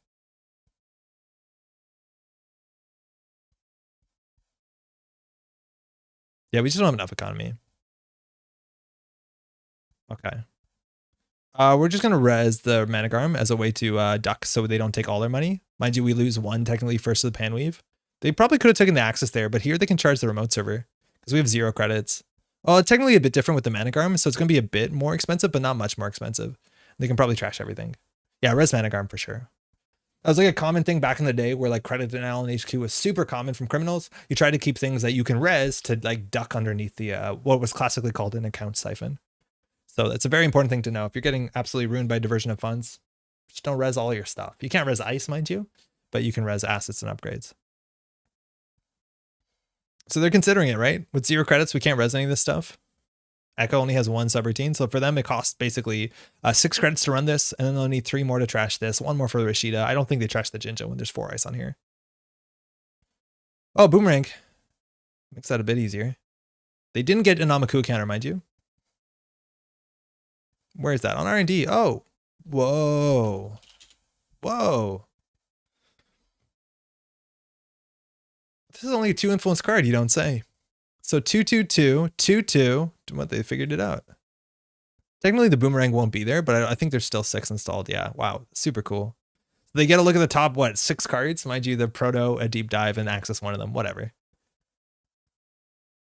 Hyperloop's the only agenda. I think we feel pretty good about that.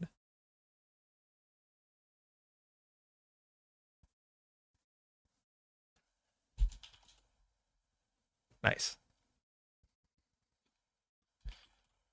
You don't have to. Good thing is if they seal the Hyperloop, we'll get 2 instances of credits. We'll make 5 credits. They'll only get 3. And we still have Rashida, which will give both of us 3 credits. So pretty wild. They're going to be next turn 13 credits to start. And then on top of that, they have the Tapeworm coming in. Getting them a virus now back is kind of interesting. All right, we'll do Hyperloop, gain 3. And here I think we need the money more than we need the credits, just so we can get diversioned again. Yep, yeah. Man, I feel like this card just like single-handedly crushes out like not strong economy decks. Like, I don't know. Maybe that's just me. Like, we can't take time to do this. Surveyor. Okay, it's technically padding in HQ. Like, there's a reason why you'd want it. Another Jinja, that's fine. So we can put the Jinja on centrals. It's not unique. It also kind of just looks like a Charisma or Manic Arm, which changes a bit how they play. There's probably another Hushik or 2 in here. Hedge Fund, if we put the Global Food Initiative in the remote, it's like not something we're excited about. The wall-to-wall is kind of bad. Not that we have to get the credit off of it, but we can draw place advancement. I don't know if this was worth the slot, honestly. So we also do Spin Doctor, draw 2. How do we win the game? So we have to do a bifurcation and then another 3/2. Do we have other 3/2s in the list? No. Oh, shit. But we have seamlesses. That's kind of the same idea.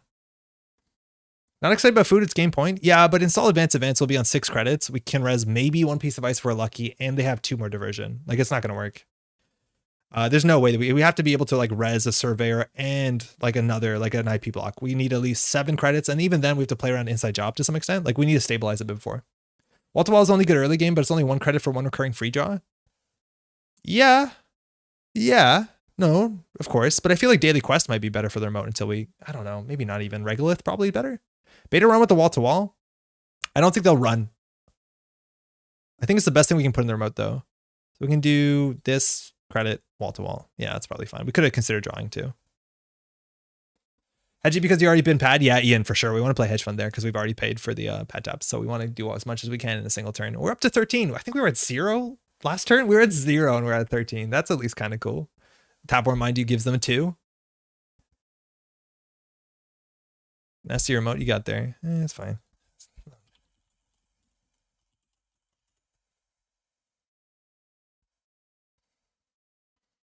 Yeah, the diversion of funds is the biggest problem here because they run HQ for free. We're going to get like pan weaved every turn. And then we still need enough money. And there's still two diversions that are unaccounted for, if I'm not mistaken. So my breakers don't do much. Boomerangs. 1 boomerang out. No other breakers, no diversions out. Oh, 1 diversion out, excuse me. Worst case, you just credit draw and put it back in hand, rinse, repeat. Yeah, for sure. We can always just like, well, we don't want to do the cred because it gives them 3. I think cred is probably wrong. But if we don't get diversion here, we can definitely push the Global Food Initiative. I don't even know if we res this for a card or to return it. I don't think we do play a credit to return this. I think we just overinstall it, if anything. Yeah, there you go. At least we're getting through these. Boomerang. Probably on the remote, I guess. We're going to lose 6 credits. Like, we can lose 6 credits every diversion. It's immense. Okay. Magnet breaks for free with Chesva. Mind you, they're not getting Amaku counters by doing this sort of stuff. I feel like another, what's it called, would be pretty good. Another Mavirus. I think we're going to get, what's it called again? Hushukt. All right, our beautiful Echo. That's 2 credits. Fantastic. Panweave for 1. Lost 5, fine. This is like the 5th run, 0 counters. Yeah, I know. Okay, here they're probably going to get a counter.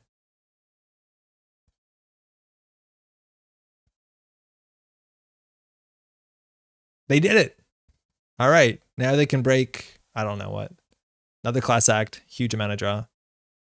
Cameras the wall to wall. One more diversion. Fairchild 3. No, that actually costs money. Ugh. Okay. Mind you, our code gates cost one more. It's not relevant for the remote server. If we do install advanced events or perfectly on 5 credits, we're just asking for a disaster. Purge, put them back in their place. Yeah, I don't think so. They can run HQ. There's no real point purging.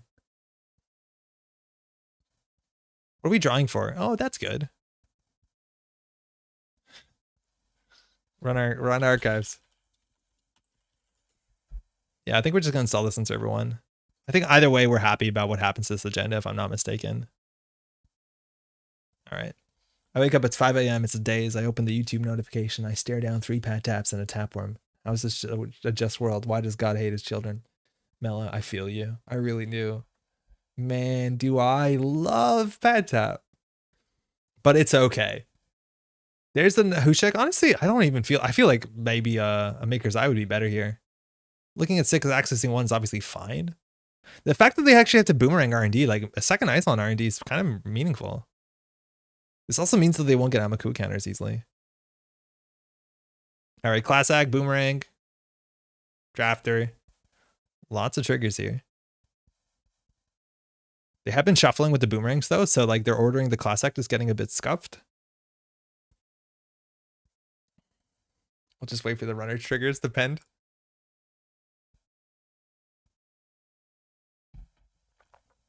Played the boomerang with a click accidentally. Just get a click back. Cool. Pad tap would feel so bad if it costs a run or something. Yeah, if it could cost like 2 credits to be Rizeki, right?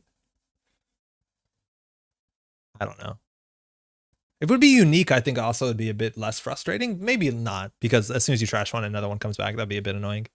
I don't know. 0 is wild though on an econ card. Like there's no econ card that just, I wouldn't say unconditionally, but largely unconditionally. Like corpse get credits. Hushik, top 6. Literally just an Elvigar. Cool. Elvigar bifurcation. I wish this was when stolen too. This would be so cool if it was when stolen. Not that it needs to be that much better. Gain 2? Yeah, okay. Have 3. I'll take 2. It's an even trade. Amaku is still only at 1 counter.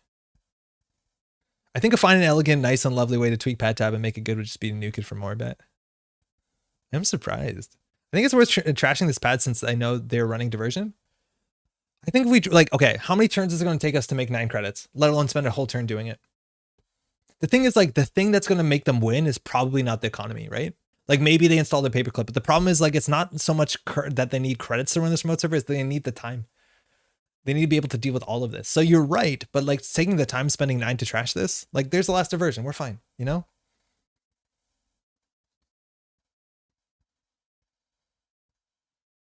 Like, I don't know. Us having money, I think, is more important than them having money, is what I'm trying to say. Oh, hold on. I need to ban this thing. How does it keep coming back? There. I don't know. Maybe every time it triggers, it gets a power counter. Once it has 3 power counters, it deletes itself. Not that that's like, that'd be actually interesting, right? Once it gets to 3, it's gone. So it's kind of like, or 4, it's gone. So it's like a clickless, I don't know, or every turn it goes. So it's only there for 3 turns. So potentially you could get 6 credits if you can trigger it a lot. I don't know. I feel like you have some options. But again, that's a redesign, not just like a nerf. Maybe pad tab gave them tags. Easy mark is not playable. Yeah, so it would have to be like, well, it's better than easy mark if you can trigger it on your turn as well, like by hitting ice, doing other stuff. But yeah, no, easy mark's not amazing. Okay, now we're really on game point. And this is cool because this is 2 instances of money. Can't get diversioned? No, we're never gonna res the Fairchild. Maybe pad tab did that also and installed itself from Archives when you ran 3 times and then it drew you a card? Yeah. Okay, there's a Bagalter. Okay, so it looks like the assault on R&D is going to begin. I need to ban this thing. How does it keep coming back? Also going to apply to the sex bot. I was talking about the sex bot for sure. YouTube continuing to be completely overrun. Is it still there? Because I banned it off of Restream, but you're right. I don't think I got it off YouTube. Hold on. I can do that at the same time. Shit, yeah, it really is. Hide. There's so many of them. How does this happen? Report. Spam. Sorry. I'm doing this in another window. Okay. Sorry. Might be. Okay. We still have a chance here. They made money off of that. Double Chesv. Amazing. The extra MU for the T400 is actually coming in. It's kind of cool. They still haven't produced a paperclip or a fractor yet. But at least we'll probably be credit positive. Now their Amaku is getting up to strength. So this is at the point where you have to consider purging. Even if it just loaded the credits on itself and then the runner had to spend a click to trash it to take the credits. Oh, Kyle, I like that a lot. I like that so much better. That'd be so cool. And so there's a risk if we trash it first. Maybe you don't need that clause, but you know what I mean? Like if there's 5 credits on here and it's like, do they click to trash it or do we spend 3 and no click to and a click to trash it? Isn't pad really old though? No, it's not that old. It's Katara. It's actually the last FFG cycle. It's going to be in standard for a really long time. I go to channels that post a few vids a day, so they only get 1-2 real comments per video, and each video will get like 4 to 5 spam comments. Yeah, Raketha, it happens all the time. They got the food. Very often the I think we need the money more than the car jaw. Oh, they also have a hijacked router. Most often the top comments are always spam. You'll look on any video that has not a lot of comments, you'll be like 7 comments and like you only see 3. There's a reason. Ah, shit. Did they get the money yet? No. But we can't win without getting money. Hey, Atomic. I finally caught you live instead of a VOD. Welcome to the stream. How's it going? We are getting a bit pulled apart here. Pad Campaign is a corp card and really old. Pad Tab is a runner card. Yeah, Pad Campaign is from like the original core set. It's super, super old. Could it be click +3 to trash all installed copies?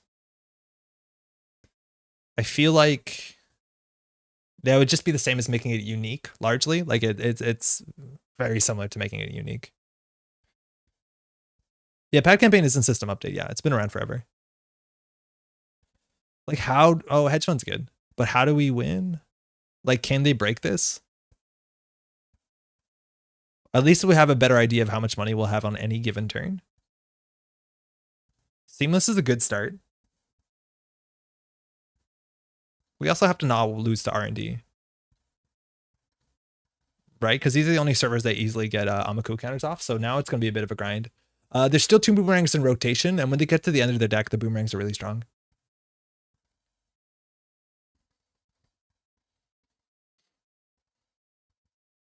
Class Act drawing. 3 clicks left. They always want to run because they get an immense amount of value off masterwork. Eli's honestly annoying enough. It's either 2 clicks or like come back with a fractor. Oh, never mind, boomerang. Well, we had a good run.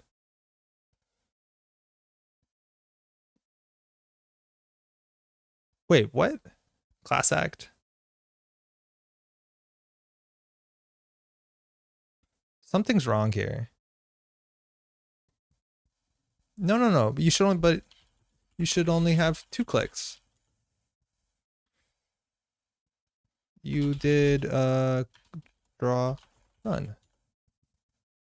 I think they might have done it right last time. Maybe they got an extra click. Huh. Gotta believe in yourself. All right, do we res the Eli? It forces the boomerang. The boomerangs are coming in free now. The Chesva kind of like basically paying the way that tech trader used to. So do we res the Eli? Is it that important? Yeah, I guess so. They're through. Boomerang breaks 2 subroutines perfectly. As mighty as the Hakarl ever could be. Continue to counter ice. This, mind you, is not credit positive yet. I think it's just free once a turn. Oh, yeah, okay. Good game. All right. Gain 2. I forgot that they were close on agenda points there. That was not even close. Like, not even slightly close. Like, we just could not go fast enough where we could put the game into the remote server. Also, I think out of the first game I played in Midnight Sun meta, this was the one game where, like, credit denial from HQ actually reasonably mattered. Most of the criminals I've been playing against have been in startup, where that's not a big deal, and you're more worried about things like deep dive and stuff like that. But, like, you really have to watch out from HQ, because diversion is a 6 credit swing. That's massive. This deck is cool. Hijack routers are mean. That's really cool. Oh, for sure. I tried playing a version, how's it going, Pentium? Of Ag Prognostic Loop deck I saw Netrunner DB, but I couldn't keep all the triggers straight on my turn. I felt confused the whole time. It comes with a bit of practice. I promise you it's worth the time because it's like a really satisfying deck once you can get it moving, because you have a lot of like player expression with the way you play and what you like. There's a lot of ordering and sequencing and choosing to draw here or force a shuffle. I think it's really, really cool. I wonder how much they made off pad taps in that game. Oh my God. The first one came down really early. They probably made about, I think they straight up, especially because at this point, they're not actually playing any econ cards. I think they made the majority of their money off pad tops. Hey, Rain, thanks for the game. Okay, so what have we learned? Well, it's not about the destination. It's about the journey and the friends we made along the way. I think we also learned that this is nothing special. It's probably not going to be any good until there's more of them. It's just, I can't figure out any reason why you'd want to play this. Even with enough derezzing, I think you're spending so much credits for this. It's just equivalent, if not worse than anything else. And I'd rather play just about any other barrier, especially the fact that it's 0 strength is so bad for a rush ice that loses to Amaku immediately. So not great. It's 2 credit vanilla, which is as cheap as it gets in HB. I know, but like, okay. Just been looking at the new cards. What's your take on envelopment? 4 subs look amazing, but is the 5 creds worth an ice that trashes itself? It looks like an expensive gear check in a week later. Jimmy, if you want to know if you want to know what I think about it, there's a video on the Asengrin SC on YouTube where we do a whole tier list of all the cards. But in short, envelopment is an interesting card because 4 subroutines in a rush deck is very meaningful because you can't get through it with a boomerang, you can't get through it easily with Botulus, and you can't get through it with an early boat and endurance. But the biggest reason why you'd play it is an op where you pay 5 credits for it, and then it becomes a 4 credit ice, specifically a border control in like standard. So for that reason, the 5 credits becomes 4 credits, so it becomes 3 credits. So you're getting a lot for your money. I think it's really good. I think it's quite good. Very, very good in op and like probably still playable outside of op. Maybe with spaces or something.